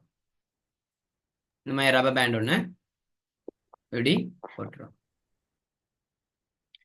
இப்படி போட்டு கிட்டத்தட்ட ஒரு 3 to 4 வாரத்துக்கு பிறகு பார்த்தீங்களா இருந்துச்சுன்னா என்ன செய்வாங்கன்னு கேட்டிங்கன்னா அவங்க வெளியில அந்த மீனை எடுத்து யூஸ் பண்ணுவாங்க. இதுதான் என்னதுன்னு கேட்டிங்களா இருந்துச்சுன்னா நீங்க விஷயம் பார்த்த ஜாடி மீன் உற்பத்தி. உனக்கு கேட்க போற ப்ராக்டிக்கல் இவ்வளவு தான் விளங்குதா? அரவருக்குள்ள கேட்கிற ப்ராக்டிக்கல். போன முறை ஜாடி மீன் உற்பத்தி வந்தனால இந்த முறை பாத்தீங்கன்னா அது வர்றதுக்கான சான்சஸ் திருப்பியும் வர்றதுக்கு குறைவு. ஓகேயா? சொல்லுங்க சார் சொல்லுங்க. தலையை ஃபுல்லா வெட்டணுமா? ஆ தலையை ஃபுல்லா வெட்டிடணுமா? ஃபுல்லா இல்ல, தலையிட அந்த 45 பாகை சாய்வுல பாத்தீங்களா இருந்துச்சுன்னா அந்த பகுதியை வெட்டிட்டு அப்பதான் என்ன செய்ய முடியும்னு கேட்டீங்களா இருந்துச்சுன்னா அந்த கழிவுகளை என்ன சொல்றது, உள்ளுக்குள்ள கழிவுகளை எங்களுக்கு அகற்றிக் கொள்ள முடியும். இதுல ஃபுல்லா எடுத்துட்டாங்க. ஓகேயா? நீங்க என்ன செய்யணும்னா 45 பாகை சாய்வுல சரியா தலையோட 45 பாகை சாய்வுல வெட்டி அந்த தலைக்கு கீழே உள்ள அந்த இது இருக்கு தெரியுமா, கழிவுகள் எல்லாத்தையும் அதெல்லாம் வெட்டி உள்ளுக்குள்ளதை எடுத்து நீக்கிறேன். சரியா? சரி சொல்லுங்க. ஓகே, உங்க மீன் டவுட் கேளுங்க. நாங்களாதான் வெட்டணும். என்னது? மீன் நாங்க தான் வெட்டணும். புரியல, என்னது? மீனை நாங்க தான் சார் வெட்டணுமா? ஓ, நீங்க தான் வெட்டணும். அவங்க வெட்டிலாம் தர மாட்டோம், நீங்க தான் வெட்டணும். கிளீன் பண்றது நீங்க தான் கிளீன் பண்ணணும். ஓகே சரி. ஸோ இது பார்த்தீங்க தானே, இதுல ப்ராசஸ் அதே விஷயம்தான். ஓகேயா? இதுல எது மாற்றம் இல்லை, நீங்க செய்ய வேண்டிய விஷயம்தான். ஓகே. ஸோ உங்களுக்கு மீன் தந்துருப்பாங்க, நீங்க செதில் நீக்கிறதுல இருந்து நீங்க தான் எல்லாமே செய்யணும். ஏன்னா அரவருக்குள்ள செய்யற ப்ராக்டிக்கல் இது, விளங்குதா? அதுக்கு நீங்க மீனை மட்டுமே வெட்டிக்கிட்டு இருக்க கூட அரை வரும். ஓகேயா? ஸோ நீங்க எலுமாறா பார்த்தீங்கன்னா ஒரு கிராம் குறிப்பிட்ட கிராம் எடுத்துக்கொள்ளலாம். ஓகேயா? சில நேரம் அவங்க கொடுப்பாங்க இத்தனை கிராம் எடுக்க சொல்லி. ஓகேயா? நீங்க சில நேரம் அவங்க கொடுக்குற மீன்ல பார்த்தீங்கன்னா எலுமாறா ஒரு கிராம் எடுத்துக்கொள்ளலாம். ஓகேயா? ஆனா அவங்க எவ்வளவு மீன் கொடுக்குறாங்கன்றத பார்த்துக்கோங்க. ஓகே, அதை நிறைய நிறைய அளந்துக்கோங்க. அந்த கொடுத்த மீனை ஃபுல்லாவே நீங்க செய்யலாம். ஓகே சரி, இவ்வளவுதான் ஜாடி மீன் உற்பத்தி. இதுல பெருசா சொல்றதுக்கு ஒண்ணும் இல்ல. ஓகேயா? ஸோ ஞாபகம் வச்சுக்கோங்க, அதே விஷயம் தான், எல்லாமே உங்களுக்கு சொல்லியாச்சு. ஓகேயா? சரிதானே? ஓகே. ஸோ அப்ப கவனிச்சுக்கோங்க, இந்த இதுல கொடுத்துருக்காங்க பாருங்க, பாரு. மீன்களின் உடல் துண்டிக்கப்படாதவாறு 445 இதுல 450 இல்ல 45 பாகை சாய்வுல மார்பு பகுதியில வெட்டிட்டு உள்ளுறுப்புகளை அகற்றிக்கொள்ளணும். அதுல தலை அகற்றப்பட்டாலும் பிரச்சனை இல்லை, ஆனா உள்ளுக்குள்ள கழிவுகள் அகற்றுறதுக்கு அந்த பகுதியில தான் வெட்டணும். நீங்க கூடுதலா பாருங்க, உங்களோட இதுல ஃபிஷ் கிளீன் பண்ற நேரம் என்ன செய்வாங்க? ஃபிஷ் கிளீன் பண்ற நேரம் என்ன செய்வாங்க? அந்த தலைக்கு கீழே உள்ள பகுதியை வெட்டி தான், ஒரு குறுக்கா ஒரு வெட்டு ஒன்று வெட்டி தான் அதுல உள்ளுக்குள்ள கழிவுகள் என்ன செய்வாங்க, அகற்றுவோம். இல்லைங்களா? அந்த மாதிரி அகற்றுறது, கிளீன் பண்றது. ஓகே சரி. ஓகே, இதை ஞாபகத்துல வச்சுக்கோங்க. சரி ஓகே, அடுத்தது நாங்க பார்க்க சொல்லுங்க. இல்ல மீன் புரியுது கழுவணுமா? இல்ல, நீங்க பேசுறது கிளியரா வெட்டி விளங்கல. சொல்லுங்க. என்ன? போட்டு மீனை உள்ளுக்குள்ள கழுவணுமா? ஓ, மீன் கழுவணும் கட்டாயம் நீங்க வெட்டின பிறகு. ஓகே, வெட்டின பிறகு கழுவணும். நீங்க சுத்தமான நீர் நல்லா கழுவிட்டு தான் இதாக்கணும். ஓகே சரி. ஓகே, அப்ப ஜாடி மீன் உற்பத்தி ஓகே தானே உங்களுக்கு? இது திருப்பி வர்றதுக்கான சான்சஸ் இல்ல. ஓகேயா? சோ அதனால நீங்க அதை பத்தி யோசிக்க தேவையில்ல. திருப்பி வர்றதுக்கான சான்சஸ் குறைவு, ரொம்ப ரொம்ப குறைவு திருப்பி வைக்கிறது. ஆனா இது சில வேளை உங்களுக்கு ப்ராக்டிக்கல்ல சில வேளை கேட்டு வரலாம். எத்தனை வாரங்கள் வைக்கிறாங்க, எவ்வளவு அளவுகள், அந்த அளவுகளை கேட்டு வரலாம். சரியா? சோ இது உங்களுக்கு ப்ராக்டிக்கல்ல சில நேரம் இந்த குரக்கா புளியையும் உப்பையும் வச்சுட்டு மாதிரிகளாக, மீனையும் மாதிரிகளா வச்சுட்டு உங்களுக்கு கேட்கலாம். இதுல இருந்து என்ன செய்யறோம் நாங்க, உணவு நட்காப்பு செய்யற மெத்தட் என்னது அப்படின்னு கேட்டா நீங்க அதை எழுத தெரிஞ்சிருக்கணும். ஓகேயா? சரி. சோ அடுத்தது நாங்க சவர்க்கார உற்பத்தியை பத்தி கொஞ்சம் பார்ப்போம். ஓகே, சவர்க்கார உற்பத்தியை கொஞ்சம் பத்தி பார்ப்போம். ஸோ ஜாடி மீன் உற்பத்தி இவ்வளவுதான். ஸோ முடிஞ்ச அளவுக்கு பார்த்துக்கோங்கம்மா. ஓகேயா? ஸோ ஆன்லைன்ல திருப்பி அதான் சொல்றேன். ஸோ ஆன்லைன்ல விளங்கப்படுத்துறது எங்களால விளங்கப்படுத்திடலாம், பட் அதில் ப்ராசஸ் மெயின்டைன் பண்ண போறது நீங்க தான். அது நீங்க தான் செஞ்சு பார்க்க போறீங்க. அப்ப அதுக்கு ஏத்த மாதிரி நீங்க என்ன செய்யுங்க அப்படின்னு கேட்டீங்களா இருந்துச்சுன்னா ஒவ்வொரு விஷயமா பாருங்க. ஓகேயா? சரிதானே? ஓகே, இப்போ நாங்க சவர்க்கார உற்பத்தியை பத்தி நாங்க பார்ப்போம். கூடுதலா கிரேட் 13 ப்ராக்டிகல் 12 ப்ராக்டிக்கல் தான் கூடயா வருது. ஓகே, 13 ப்ராக்டிக்கல்ல இருந்து ஏதோ ஒரு 2-3 ப்ராக்டிக்கல் தான் எடுக்கிறாங்க. விளங்குதா? B1ல ஒரு 13ல இருந்து ஒரு ப்ராக்டிக்கல் எடுப்பாங்க, B2ல இருந்து ஒரு 13ல இருந்து ஒரு ப்ராக்டிக்கல் எடுப்பாங்க. மற்றபடி கிரேட் 12ல தான் கூடுதலான ப்ராக்டிகல்ஸ் இருக்கு. ஸோ அதை கொஞ்சம் பார்த்துக்கோங்க நீங்க. ஓகே ஓகே சரி. ஸோ இப்போ நாங்கள் பார்க்க போறது பார்த்தீங்களா இருந்தா சவர்க்கார உற்பத்தி செய்யறதை பார்க்குறோம். இது சிம்பிளான வேலை. ஓகேயா? இதுதான் நான் இந்த முறை எதிர்பார்க்குற ஒரு ப்ராக்டிக்கல்ல ஒன்று. சவர்க்காரம் உற்பத்தி செய்ய சவர்க்காரத்தை உற்பத்தி செய்யறேன். ஏன்னா போன முறை நான் எதிர்பார்த்தேன், பட் இந்த முறை வரதுக்கான சான்சஸ் இருக்கு. போன முறை நான் என்னதுன்னு கேட்டிங்கன்னா ஸ்பொட்டில் ஏதோ கேட்டு வந்துச்சு இது. ஓகே, ஸ்பாட்டில் விஷயங்களை வச்சுட்டு கேட்டு வந்துச்சுன்னு நினைக்கிறேன். ஸோ ஆனால் இந்த முறை பார்த்தீங்களா இருந்துச்சுன்னா சில நேரம் உங்களுக்கு அதை ப்ராக்டிக்கலாகவே கேட்டு வரக்கூடிய சான்சஸ் இருக்கு. சரி, ஃபர்ஸ்ட் அதோட பேசிக்கை பார்த்துருவோம். முதலாவது, சவர்க்காரம் உற்பத்தி செய்வதற்கு தாவர அல்லது விலங்கு கொழுப்பை நாங்கள் என்ன செய்யலாம்? பயன்படுத்தி கொள்ளலாம். தாவர அல்லது விலங்கு கொழுப்புகள்ல கார்போக்சிலிக் அமிலங்களின் எசுத்தர்களாகும். ஓகே, தாவர மற்றும் விலங்கு கொழுப்புகள் என்பது கார்போக்சிலிக் அமிலங்கள எசுத்தர்களாகும். எசுத்தர் பிணைப்பு உங்களுக்கு தெரியும், கொழுப்புனாவே எசுத்தர் பிணைப்பு இருக்கும், எஸ்தர்னு சொல்லுவோம். அப்ப இந்த கொழுப்புகளும் எண்ணெய்களும் தான் எதை உருவாக்குது அப்படின்னு கேட்டீங்கன்னா முக்லிசரைட்டை உருவாக்குது. உங்களுக்கு தெரியும், முக்லிசரைட்னு சொல்றதுதான் லிப்பிட். விளங்குதா? அப்ப இந்த சவர்க்கார உற்பத்தியின் போது கொழுப்பு வகைகளுக்கு மேலதிகமாக நறுமணம் ஊட்டுறதுக்காக நறுமண எண்ணெய்களும் நாங்க என்ன செய்யலாம்? சேர்க்கப்படலாம். சிலவங்க பாத்தீங்களா இருந்துச்சுன்னா போன முறையோ 2022லயோ இப்போ எந்த ப்ராக்டிக்கலையும் நான் கொடுத்துருந்தேன். NaOH கொடுத்துட்டு ஸ்பாட்ல, ஓகே, ஸ்பாட்ல NaOH கொடுத்துட்டு தேங்காய் எண்ணெயை கொடுத்துட்டு அதே மாதிரி காய்ச்சி வடித்த நீர் கொடுத்துட்டு அதே மாதிரி மல்லிகைப்பூ ஏதாவது ஒரு பூட படம் கொடுத்துருந்தேன். அந்த பூ எதுக்காகனா நறுமணத்துக்காக நான் அந்த இடத்துல கொடுத்துருந்தேன். நீங்க என்ன செய்யலாம்? அந்த பூக்கு பதிலாக சாற்றெண்ணெய்கள், கருவா, கராம்பு எண்ணெய், லெமன் கிராஸ், ஓகேயா, சினமன், இந்த மாதிரி எண்ணெய்களை நீங்க பயன்படுத்தலாம். ஓகே ஓகே சரி. கோட்பாடு, இதுல கோட்பாடு எடுத்துக்கிட்டீங்களா இருந்தா மெயினா எண்ணெய் தயாரிக்கும் போது நாங்க எடுக்கிற கோட்பாடு என்பது சாதாரணமா ஒரு தாவர பகுதியில இருந்து நறுமண எண்ணெய் என்ற பொருளை நாங்க பிரிச்சு எடுக்கிறதுக்கு கொதிநீராவி காய்ச்சி வடித்தல் மூலம் தான் நாங்க என்ன செய்வோம்? பிரிச்செடுப்போம், எண்ணெய் பிரித்தெடுப்போம். உங்களுக்கே தெரியும், கருவா இலைகள்ல இருந்து எண்ணெய்களை நீங்க பிரித்தெடுக்கிறதுக்கு இந்த கொதிநீராவி காய்ச்சி வடித்தலை தான் நீங்க பயன்படுத்துவீங்க. விளங்குதா? அப்ப இந்த சவர்க்கார உற்பத்தியின் போது தேங்காய் எண்ணெய், பாம் எண்ணெய் போன்றவையை நீங்க என்ன செய்யலாம்? ஒரு கொழுப்பு அடங்கிய ஒரு பொருளாக நீங்க பயன்படுத்தலாம். ஓகேயா? நாங்க பயன்படுத்த போறது என்னது? தேங்காய் எண்ணெயை பயன்படுத்தி தான் நாங்க என்ன செய்ய போறோம். அப்ப இந்த தேங்காய் எண்ணெயை பயன்படுத்தி செய்யும் போது எங்களுக்கு ஒரு காரக்கரைசல் தேவைப்படும். அந்த காரக்கரைசலாக நாங்க எதை எடுக்கிறோம்? NaOH எடுக்கிறோம், சோடியம் ஹைட்ராக்சைடு. அப்ப இது ஒரு கேள்வி உங்களுக்கு கேட்கலாம், அப்ப என்னதுன்னு கேட்டீங்களா இருந்தா NaOHக்கு பதிலாக பயன்படுத்தக்கூடிய ஒரு காரக்கரைசல் எதுன்னா பொட்டாசியம் ஹைட்ராக்சைடு, KOH. உதாரணத்துக்கு உங்களுக்கு மென்வகை சவர்க்கார உற்பத்தி, மென்வகைனா அந்த சின்ன பிள்ளைங்களோட சவர்க்கார உற்பத்திக்கு பாத்தீங்களா இருந்துச்சுன்னா NaOHக்கு பதிலாக KOH தான் பயன்படுத்துறாங்க, பொட்டாசியம் ஹைட்ராக்சைடு. இது ஒரு கேள்வியா உங்களுக்கு கேட்கலாம். ஓகே, மென்வகை சவர்க்கார உற்பத்திக்காக சோடியம் ஹைட்ராக்சைடுக்கு பதிலாக எதை பயன்படுத்துறாங்க? பொட்டாசியம் ஹைட்ராக்சைடு தான் பயன்படுத்துறாங்க. காரணம் என்னதுன்னா சோடியம் ஹைட்ராக்சைடு செறிவு கூட.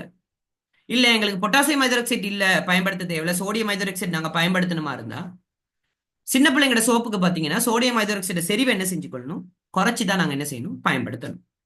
இத ஞாபகத்துல வச்சுக்கோங்க, சரிதானே? ஓகே, இப்ப நாங்க பார்க்க போறது என்னது? இந்த குறிப்பிட்ட கலவைகளை பத்தி நாங்க பார்க்க போறோம். ஓகேயா? சோ என்னென்ன எங்களுக்கு தந்திருக்காங்க பாருங்க. சோடியம் ஹைட்ராக்சைடு 3.25 கிராம், காய்ச்சி வடித்த நீர் 1/2 லிட்டர் தந்திருக்காங்க. ஸோ நாங்க காய்ச்சி வடித்த நீர் தான் யூஸ் பண்ணணும். பட் உங்களுக்கு அங்க காய்ச்சி வடித்த நீர்னு சொல்லி சாதாரண டேப் வாட்டர் தான் வச்சிருப்பாங்க. இப்பயும் நான் சொல்றேன், இப்போ ஆர்டிமியா இருக்கட்டும், உங்களுக்கு எந்த ப்ராக்டிக்கலா இருக்கட்டும், அதுல பெரும்பாலும் நாங்க பயன்படுத்துறது காய்ச்சி வடித்த நீர் தான். ஆனா உங்களுக்கு ரியல் ப்ராக்டிக்கல்ல நீங்க போற ப்ராக்டிக்கல்ல காய்ச்சி வடித்த நீர்னு சொல்லி அவங்க எதை வச்சிருப்பாங்க? டேப் வாட்டர் தான். விளங்குதா? ஸோ அதனால நீங்க அந்த இடத்துல யோசிக்காதீங்க. ஆனா உங்களுக்கு தெரிஞ்சிருக்கணும் என்னதுன்னு கேட்டீங்கன்னா அந்த இடத்துல நாங்க சாதாரண நீர் பயன்படுத்தினாலும் ரியல் ப்ராக்டிக்கல்ல நாங்க என்ன பயன்படுத்தினாங்க? காய்ச்சி வடித்த நீர் தான் பயன்படுத்தணும். அப்பதான் சரியான ஒரு கலவையையோ சரியான உற்பத்தியை நாங்க சீராக மேற்கொள்ளலாம். சரியா?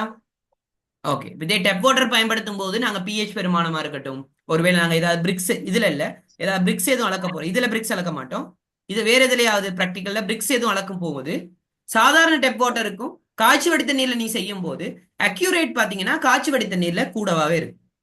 சாதாரண டெப் வாட்டர்ல கொஞ்சம் அக்யூரேஷன் கொஞ்சம் குறையும். ஓகேயா? சரி, ஓகே. ஸோ இதுல உனக்கு என்னென்ன தகவல் தாராங்கன்றதை பார்த்துக்கோங்க. ஓகேயா? என்னென்ன தகவல்கள் தாராங்கன்றதை பார்த்துக்கோங்க. சரிதானே? ஸோ முதலாவது பார்த்தீங்களா இருந்துச்சுன்னா தேங்காய் எண்ணெய், அதே மாதிரி சோடியம் ஹைட்ராக்சைடு, காய்ச்சி வடித்த நீர், அடுத்தது நறுமண நெய். நறுமண நெய்ன்றது என்னதுன்னு கேட்டீங்கன்னா நறுமணத்துக்காக ஏதாவது எண்ணெய் தரலாம், இல்லாட்டி ஏதாவது பூ வகையோ ஏதோ தரலாம். அடுத்து ஏர்லன்மேயர் ஃபிளாஸ்க். ஏர்லன்மேயர் ஃபிளாஸ்க்ன்றது கூம்பு கொடுவை. ஓகே, ஏர்லன்மேயர் ஃபிளாஸ்க்ன்றது என்னது? கூம்பு கொடுவை. விளங்குதா? கூம்பு குடுவை கானிக்கல் ஃபிளாஸ்க்னு சொல்றோம். ஓகே, அது மாதிரி இருக்கும். அடுத்தது முகவை, அடுத்தது அளக்கும் சாடி, தேங்காய் எண்ணெய், அகப்பை, எரிவாயு அடுப்பு, சவர்க்காரம் உருப்படுத்துவதற்கான மோல்டு. மோல்டுன்னு என்ன அர்த்தம்? அச்சுக்கள், சவர்க்கார அச்சுக்கள். சிலிகான் டைப்ல வரும், சிலிகான்ல. ஓகே, அந்த அச்சுக்கள் தருவாங்க. அதே மாதிரி எண்ணெய்த்தாள்னா அந்த இது ஆயில் பேப்பர். ஓகே, எதுக்காக நான் ஆயில் பேப்பர்னு சொல்றேன்? அந்த சவர்க்காரத்தை நீங்க அச்சுல இருந்து வெளியில எடுத்தோன்னே அந்த சவர்க்காரத்தை பாத்தீங்களா இருந்துச்சுன்னா நீங்க பொதி செய்வீங்க. இந்த மாதிரி ஆயில் பேப்பர்ல தான் நீங்க பொதி செய்வீங்க. ஓகேயா? அடுத்தது சவர்க்கார கட்டியை பொதியிடுவதற்கான பொதியுறை, கையுறை, காவல் கண்ணாடி, காகல்ஸ். எதுக்கு சார் இதெல்லாம் தாராங்க அப்படின்னு கேட்டா, நீங்க இங்க பயன்படுத்துற காரக்கரைசல் இந்த சோடியம் ஹைட்ராக்சைடு இருக்கு தானே, இது ரொம்ப டேஞ்சரஸ் ஆனது. இந்த சோடியம் ஹைட்ராக்சைடை கையாளும் போது கட்டாயம் நீங்க அதுல கலவையை கையாளும் போது கட்டாயம் பாதுகாப்பு கவசம் எது போட்டிருந்தாங்கன்னா கட்டாயம் நீங்க என்ன செய்யணும்? பாதுகாப்பு கவசங்களை கையாளணும். அதாவது அதை போட்டுக்கொள்ளணும். அதை பார்ப்பாங்க, செக் பண்ணுவாங்க. கிளவுஸ் இருக்குன்னா கிளவுஸ் போட்டுக்கொள்ளணும். காமன் டேபிள பாருங்க, காகல்ஸ் இருந்தா காகல்ஸை போட்டுக்கோங்க. ஓகேயா? காகல்ஸ்ன்றது காவல் கண்ணாடி, பாதுகாப்பு கண்ணாடி. சரியா? அதே மாதிரி பிஹெச் மானி ஒன்று தருவாங்க, இலத்திரன் தராசு ஒன்று தந்துருவாங்க. சரி, இப்ப கேள்வி. ஓகேயா? கையுறைகளையும் காவல் கண்ணாடியை நல்லா அணிந்துட்டு சோடியம் ஹைட்ராக்சைடு 3.25 கிராம் அளந்தெடுத்து ஒரு சுத்திகரித்த ஏர்லன்மேயர் குடுவை, அதாவது கூம்பு குடுவையில இந்த 3.25 கிராம் சோடியம் ஹைட்ராக்சைடை சேர்த்து காய்ச்சி வடித்த நீர் 8 மில்லிலிட்டர் சேர்த்து நல்லா அந்த கலவையை நல்லா கலக்குங்க. விளங்குதா? கலக்கிட்டு ஒரு 100 மில்லிலிட்டர் அளவுள்ள ஒரு முகவேல 25 மில்லிலிட்டர் தேங்காய் எண்ணெய் இட்டு 40 பாகை செல்சியஸ் வரைக்கும் அதை வெப்பமேற்றணும். அதை வெப்பமேற்றதுக்கு நீங்க என்ன செய்யலாம் அப்படின்னு கேட்டீங்களா இருந்துச்சுன்னா, உங்களுக்கு நீர் தொட்டி இருக்கு தானே, சுடுநீர் தொட்டி, அதுல வச்சே நீங்க என்ன செய்யலாம்? தேங்காய் எண்ணெயை கொதிக்க வைக்கலாம். கொதிக்க வைக்கும் போது அந்த தேங்காய் எண்ணெயோட கட்டாயம் என்ன தளக்கணும்? நீங்க டெம்பரேச்சர் அளந்து கொள்ளணும். இது ரொம்ப ரொம்ப முக்கியம். டெம்பரேச்சர் மாறக்கூடாது, டெம்பரேச்சர் அளந்து கொள்ளணும். ஓகேயா? அதுக்கு பிறகு காணிச்சுக்கோ. ஓகே, அதுக்கு பிறகு தயாரித்த சோடியம் ஹைட்ராக்சைடு கலவையை நீங்க இங்க சூடாக்குன எண்ணெய் கலவையுடன் இட்டு 15 to 20 நிமிஷம் நீங்க என்ன செய்யணும்? அதை கலக்கிட்டே இருக்கணும். ஓகேயா? தொடர்ச்சியா அதை என்ன செய்யணும்? நாம கலக்கிட்டே இருக்கணும். நிறமூட்டுறதுக்காக இப்ப சவர்க்காரம் எல்லாமே சிலது வெள்ளை கலர்ல இருக்கும், சிலது பாத்தீங்களா இருந்துச்சுன்னா ஒரு கலர்ஸ்ல இருக்குமே. அப்ப அதை நிறமூட்டுறதுக்காக ஃபுட் கலரிங் மாதிரி ஒரு நிறப்பொருள் தருவாங்க. அதுல ஒரு 2 துளியோ ஒரு 3 துளியோ நீங்க சேர்த்துக்கொள்ளணும். சேர்த்து அந்த திண்ம நிலையை அடைய ஆரம்பித்த பின் 15 நிமிஷ இடைவெளியில 5 நிமிஷம் வரை துளாவணும். அப்படின்னா என்னது? 5 நிமிஷம் அப்படியே கலக்கிட்டு விளங்குதா? கொஞ்ச நேரம் இடைவெளி, திருப்பியும் கலக்கிட்டு, இந்த மாதிரி திண்ம நிலையை அடைய ஆரம்பித்த பின் 15 நிமிஷ இடைவெளியில கலக்கணும். அதை இருக்க விடக்கூடாது, ரொம்ப இருக்க விடக்கூடாது. அப்ப கலக்கிட்டே இருக்கணும். நம்ம நீங்க தொதல்கின்ற நேரமும் அதே மாதிரி தானே, கலக்கிட்டே இருக்கணும். அது மாதிரி ரொம்ப நேரம் பிரேக் விடக்கூடாது. விளங்குதா? சோ சவர்க்காரம் தயாரிப்பதற்கு பயன்படுத்திய இக்கலவை திண்ம நிலையை அடைய ஆரம்பிக்கும் சந்தர்ப்பத்தில் ஏற்கனவே பிரித்தெடுத்து வைத்துள்ள நறுமணெண்ணெய், சாற்றெண்ணெய்னு சொல்லுவோம் நாங்க, அது நீங்க அக்தர் இருந்தா நம்ம அக்தரை போட்டுக்கொள்ளணும். இல்லாட்டி வேற ஏதாவது நறுமண நெய் கொடுத்தாங்களா நறுமண நெய் போட்டுக்கொள்ளணும். போட்டு திருப்பி நாங்க என்ன செய்யணும் கேட்டீங்களா இருந்துச்சுன்னா, நான் சொல்ல வரைக்கும் கொஞ்சம் வெயிட் பண்ணுங்க. சரியா? உங்களோட டவுட்டை நோட் பண்ணிக்கோங்க. சரியா? சோ அந்த கலவையை பாத்தீங்களா இருந்தா என்ன செஞ்சிட்டு இருக்கணும்னு கேட்டீங்கன்னா, கலந்து கொண்டே இருக்கும். சரியா? சவர்க்கார கலவை திண்ம நிலை அடைய ஆரம்பிக்கும் சந்தர்ப்பத்தில் ஏற்கனவே தயார்படுத்தி வச்சுள்ள அச்சுக்களை, சரியா, கலவையை நீங்க எடுத்து அந்த கலவையில பாத்தீங்கன்னா சவர்க்கார அந்த கலவையை பாத்தீங்களா இருந்தா அந்த மோல்டுக்குள்ள நீங்க என்ன செய்யணும்? சேர்க்கணும். சரியா? சேர்த்த பிறகு கொஞ்ச நேரம் அந்த சவர்க்காரத்தை நாங்க என்ன செய்யணும்? சாதாரண சூழல் நிபந்தனைகள் நாங்க வச்சு, சரியா, சாதாரண சூழல் நிபந்தனைகளை வச்சு, நீங்க ஃப்ரிட்ஜில் வைக்கணும்னாலும் ஃப்ரிட்ஜில் வைக்கலாம், அது ப்ராப்ளம் இல்லை. சாதாரண சூழல் நிபந்தனைகளை வச்சு அந்த சவர்க்காரம் கட்டியாக வரைக்கும் நீங்க என்ன செய்யணும்? விடணும். விட்ட பிறகு அந்த சவர்க்கார அச்சுல இருந்து வெளியில எடுத்து, ஓகே, சவர்க்கால மோல்டுல இருந்து வெளியில எடுத்து, சரியா, அந்த குறிப்பிட்ட சவர்க்காரத்தை நாங்க மேற்பரப்பை நாங்க என்ன செய்யணும்? அந்த மேற்பரப்பை, சவர்க்காரத்தின் மேற்பரப்பை ஒப்பமாக இருக்கிற மாதிரி நாங்க அதுக்கேத்த மாதிரி என்ன செய்யணும், ஷேப் பண்ணணும் அந்த சவர்க்காரத்தை. சரியா அந்த மோல்டுல இருந்து வெளியில எடுத்தோன்னே அதுல சவர்க்காரத்தை நாங்க என்ன செய்யணும், ஷேப் பண்ணணும். சரியா ஒப்பமா இருக்கிற மாதிரி ஷேப் பண்ணணும். ஷேப் பண்ணி அந்த திண்ம நிலை அடைந்த சவர்க்கார கட்டிகளோட விளிம்புகளை நேர்த்தியாக்கி, நான் சொன்னேன் ஒப்பமாக்கி, மெல்லிய டிஷ்யூ தாள் அல்லது எண்ணெய் தாள்ன்றது ஆயில் பேப்பர்ல நீங்க என்ன செய்யணும், பொதியிடணும். இதுதான் பாத்தீங்களா இருந்துச்சுன்னா சவர்க்கார உற்பத்தி. இதுல மெயினான செய்ய வேண்டிய வேலை, எண்ணெயை சூடாக்கணும், 40°C வெப்பநிலை பேணணும்.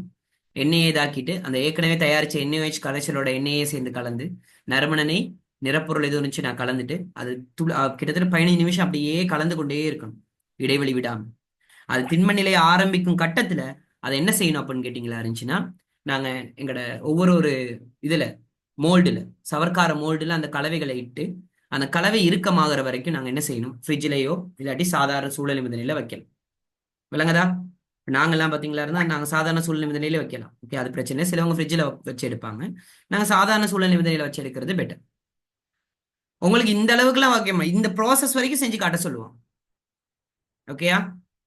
சரி, ஓகே, இது மெயினான விஷயம். ஸோ இதுல ரொம்ப கவனமா இருக்கணும். என்னதுன்னு கேட்டா, நீ NaOH நீருடன் கலக்கும் போது தோலிலும், நல்லா கவனிச்சுக்கோங்க, தோலிலும் கண்களிலும் எரிகாயம் ஏற்படும் ஆபத்து உள்ளதாகையால் கட்டாயமா நீ கையுறைகளும் காவற்கண்ணாடியும் போட்டிருக்கணும், கொடுத்திருந்தாங்களா இருந்தா. ஓகேயா? தேங்காய் எண்ணெய்க்கு பதிலாக நீ கொழுப்பு வகைகள் ஏதாவது தந்திருந்தாலும், இல்லாட்டி ஃபார்ம் எண்ணெய் ஆயில், ஃபார்ம் ஆயில், அதையும் நீ பயன்படுத்தலாம். சரிதானே? சரி, எக்ஸ்ட்ராவா உனக்கு என்ன செய்வாங்க அப்படின்னு கேட்டீங்களா இருந்தா, சில நேரம் நறுமண நெய் தருவாங்க, சில நேரம் தாவர இலைகள் எதுவும் தர சான்சஸ் இருக்கு. அப்படி தாவர இலைகள் எதுவும் தந்தாங்களா இருந்தா அதை நல்லாவே நீ என்ன செய்யணும், தூளாக்கி, அந்த நல்ல உலர்த்திய இலைகள் எதுவும் தந்தாங்கன்னா அதை நல்லா தூளாக்கி அதை நீங்க என்ன செய்யணும், எங்களோட கலவையோட கலந்துடணும். ஓகேயா? இது ரொம்ப ரொம்ப முக்கியம். நான் சொன்னது உனக்கு புரியுதா இப்ப கிளியரா? சரி, இப்ப எக்ஸ்ட்ராவா ஒரு விஷயம், இந்த சவர்க்கார கலவையின் pH பெருமானம். எஸ், இப்ப அண்ணளவா சொல்லுங்க, இந்த சவர்க்கார கலவையோட pH பெருமானம்ன்றது அண்ணளவா எவ்வளவு இருக்கும்னு நினைக்கிறீங்க? அண்ணளவா சவர்க்காரத்தின் pH பெருமானம் என்பதுமா அண்ணளவாக எவ்வளவு இருக்கணும்னு நினைக்கிறீங்க நீங்க? சொல்லுங்க. சவர்க்காரத்தின் pH பெருமானம் என்பதுமா அண்ணளவா எவ்வளவு இருக்கணும்னு நினைக்கிறீங்க?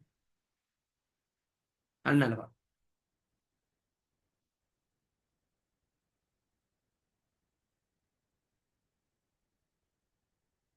சட்டை போடுங்க. அண்ணளவா எவ்வளவு இருக்கும்?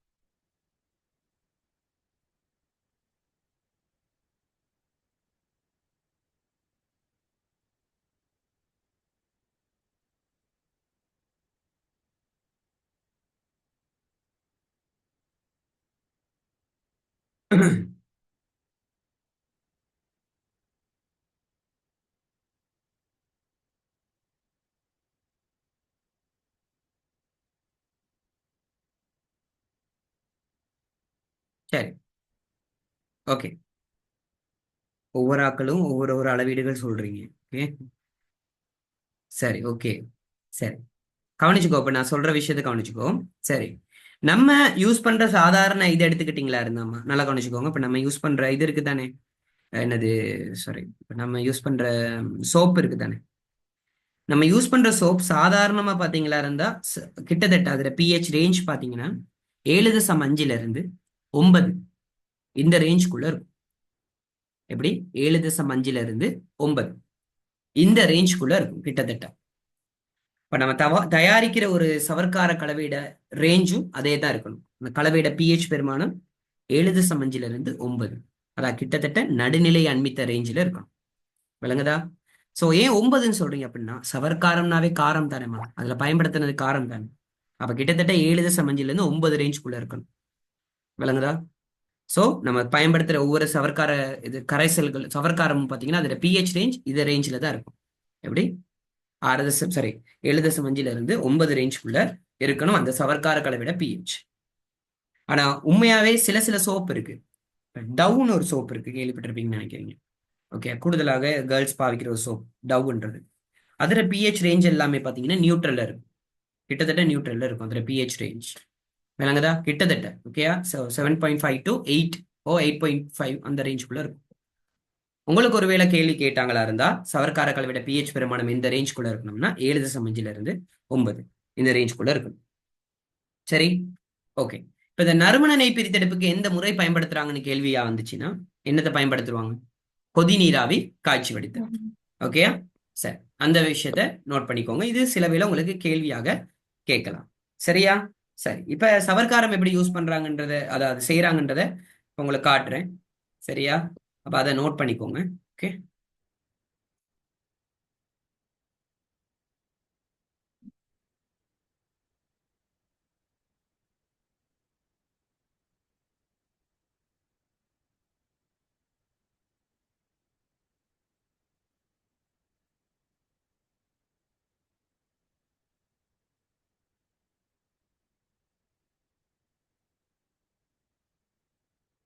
NaOH கையாளும் போதுமா ரொம்ப கவனம். ஓகேயா? சரியா? இதுதான் கூம்பு குடுவை. ஓகே. ஸோ அளவுகளை அளந்துட்டு இந்த மாதிரி கூம்பு குடுவையில நாங்க இட்டு கிளவுஸ் போட்டிருக்கனால வேற கையில எடுக்கிறாங்க இந்த இடத்துல. ஓகேயா? நீங்க உங்களுக்கு சின்ன ஒரு கத்தி மாதிரி தந்தா அந்த கத்தி மூலமா நீங்க போடலாம்.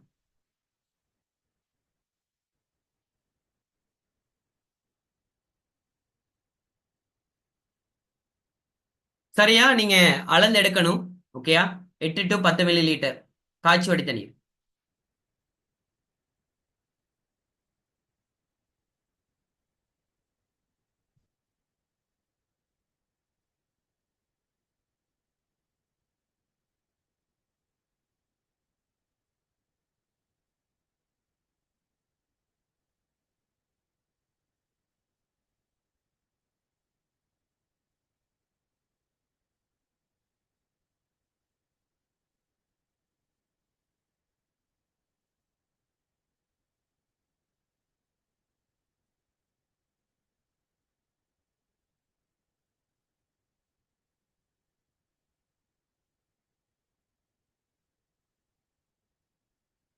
உங்களுக்கு அந்த சர்க்கார் கரைசல் நீங்க NaOH கரைசல் தயாரிக்கும் போது பாத்தீங்கன்னா நீங்க அதுல விளங்கும்.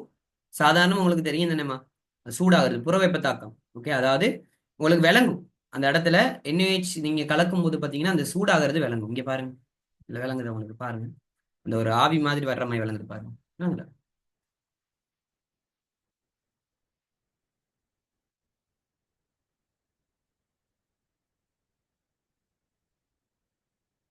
தேங்காய் எண்ணெய் எடுத்துக்கொள்ளணும். Okay, 25 milli litre. இந்த அளவுகள் எல்லாமே உங்களுக்கு தெரிஞ்சிருக்கணும். ஓகே, அவங்க தரமாட்டாங்க, இந்த அளவுகள் தெரிஞ்சிருக்கணும். ஓகே, அவங்க தரமாட்டாங்க, தயவு செஞ்சு சொல்றேன், அவங்க தரமாட்டாங்க, இந்த அளவுகள் தெரிஞ்சிருக்கணும் உங்களுக்கு.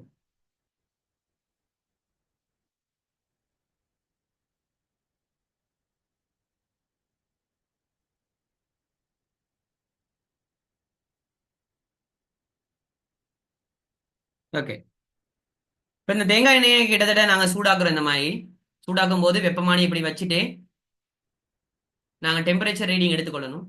40 °C வரும் வரைக்கும் நாங்கள் நீர் தொட்டியில் வச்சு இந்த மாதிரி சூடாக்கணும்.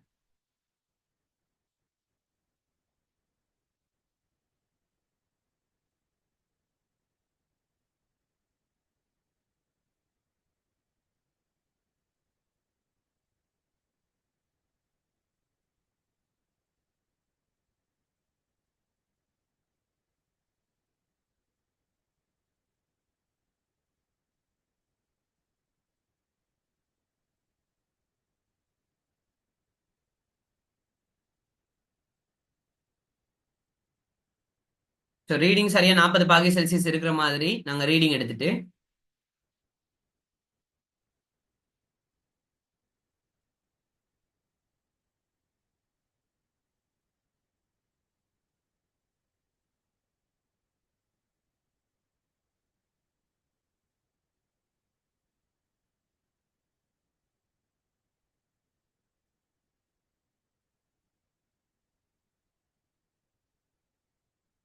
இப்போ NaOH கரைசல் அப்படியே அந்த தேங்காய் எண்ணெயில் கலந்து, சரியா, அந்த கலவை அப்படியே நீங்கள் என்ன செய்யணும், மிக்ஸ் பண்ணிட்டே இருக்கணும். இந்த மிக்ஸ் பண்ணும்போது இந்த மாதிரி இது வரும். ஓகே, ஒயிட்டாக நீங்கள் வர்றதை அவதானிக்கலாம். அதில் உங்களோட கலர் ஏஜென்ட், ஓகே, அக்தர் அந்த மாதிரி விஷயங்கள் எதுவும் இருந்துச்சுன்னா, பெர்ஃப்யூம், கலர் ஏஜென்ட் இந்த மாதிரி கலந்து கலருக்காக மற்றும் நறுமணத்துக்காக இந்த விஷயத்தை கலந்து அதையும் சேர்த்து நீங்க என்ன செய்யலாம், இந்த மாதிரி கலந்து எடுக்கலாம்.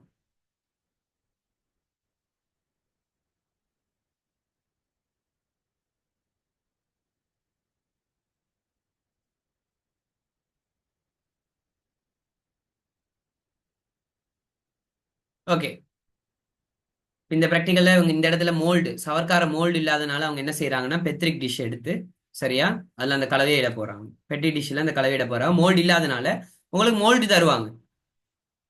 பெட்டி டிஷ்ஷை விட மோல்டு தான் ஈஸி. உங்களுக்கு ஈஸியா என்ன செஞ்சிடலாம்னு கேட்டீங்கன்னா கலட்டி எடுக்கலாம் சவர்க்காரத்தை. நான் பெட்டி டிஷ்ல இப்ப இவங்க என்ன கஷ்டத்தை அனுபவிக்கிறாங்கன்னு பாருங்க இந்த இடத்துல பிரச்சனைய.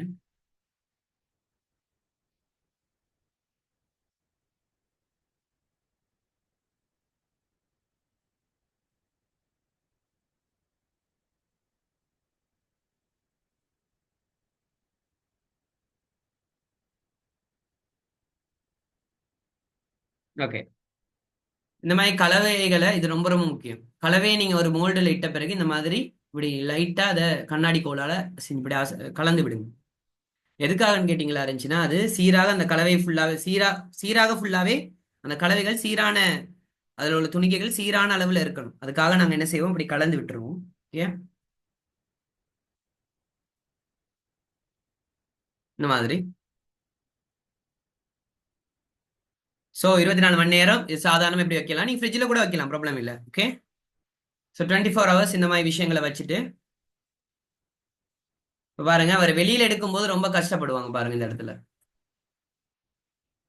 இங்க பாருங்க வெளியில எடுக்கும்போது அந்த பெட்டி டிஷ் தானே, அதனால கொஞ்சம் கஷ்டப்படுவாங்க.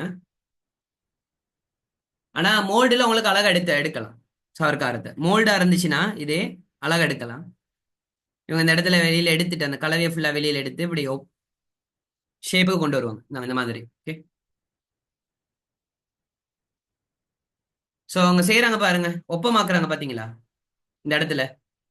இதே மாதிரி நீங்களும் செய்ய வேண்டி வரும். அதை கோணல் மாணலா ஒழுங்கற்றதா இருந்தா கட்டாயம் நீங்க என்ன செய்யணும், ஒப்பமாக்கணும். அந்த கத்தியை வச்சு நேர்த்தியாக்கணும் முடிப்புகளை ஆக்கிட்டு அதை இந்த மாதிரி ஆயில் பேப்பர் ஒன்று வச்சு நீங்க பொதியிடலாம். ஸோ நுரைக்கிறத நீங்க அவதானிக்கலாம் அதில்.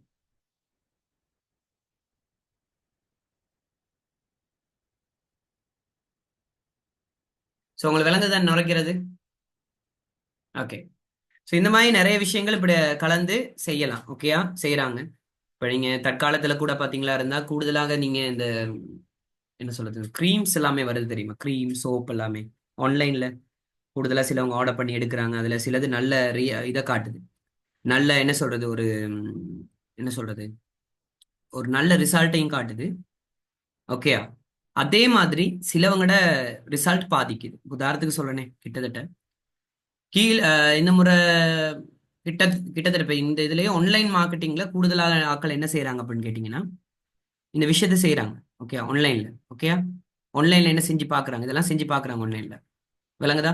ஸோ ஆன்லைன்ல இந்த மாதிரி செஞ்சு விற்பனை செய்யறாங்க. இப்போ எங்கடையிலேயே தெரிஞ்ச ஒரு பாய் பாத்தீங்களா இருந்தா எங்களோட யூனிவர்சிட்டியில படிச்ச பாய் ஒருத்தர் தான். அங்க ஜெஃப்னால பாத்தீங்களா இருந்துச்சுன்னா சோப், ஓகேயா, அடுத்தது அந்த க்ரீம் எல்லாமே செஞ்சு அவர் விற்பனை செய்யறாரு. ஓகேயா, சரிதானே? ஸோ அப்போ அந்த மாதிரி அவரு அவங்க ஒரு ஆன்லைன் பிஸ்னஸ் ஒன்று ஸ்டார்ட் பண்ணிட்டாங்க. பட் அவர் நீட்டா செஞ்சுட்டு போறாங்க. ரியல் இன்கிரீடியன்ஸ், எந்தவித கெமிக்கல்ஸும் இல்லாம ரியல் இன்கிரீடியன்ஸை வச்சு அவங்க செஞ்சுட்டு போறாங்க.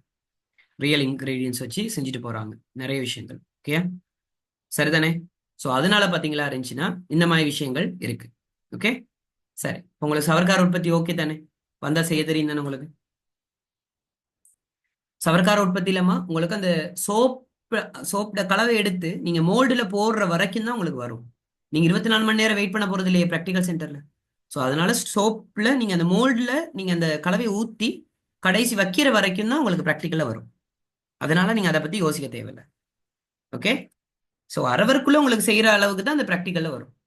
சில நேரம் இப்போ 8 மணித்தியாலும் வச்சிருக்கணும், அதெல்லாம் இப்போ 8 மணித்தியாலும் நீங்க அங்க வெயிட் பண்ணிட்டு இருப்பீங்களா? இல்ல, உங்களுக்கு அரவருக்குள்ள அந்த ப்ராசஸ் செய்யற வரைக்கும் தான் அங்க தேவைப்படும்.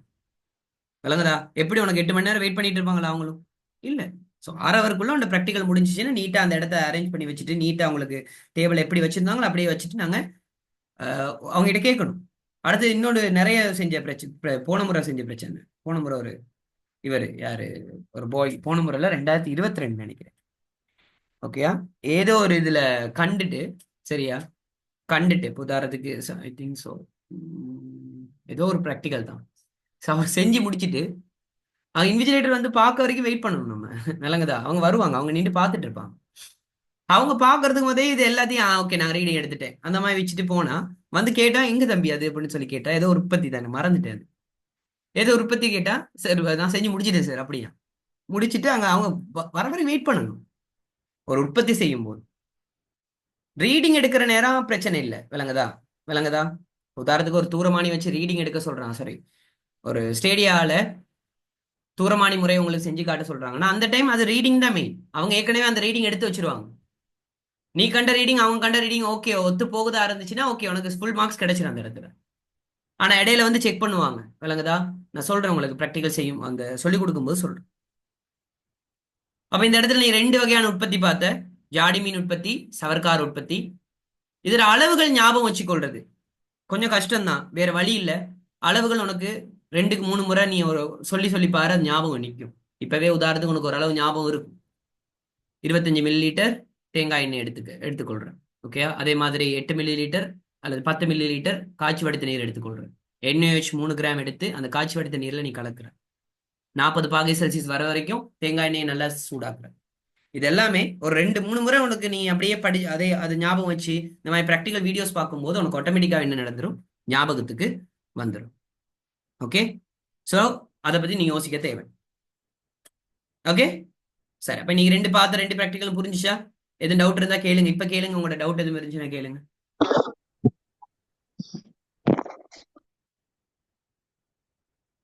டவுட் எதுவும் இருந்துச்சா இப்ப கேளுங்க என்கிட்ட. சார் சொல்லுங்க. சார் ஹீட் பண்ணும்போது அந்த வெப்பநிலை கூடிட்டா?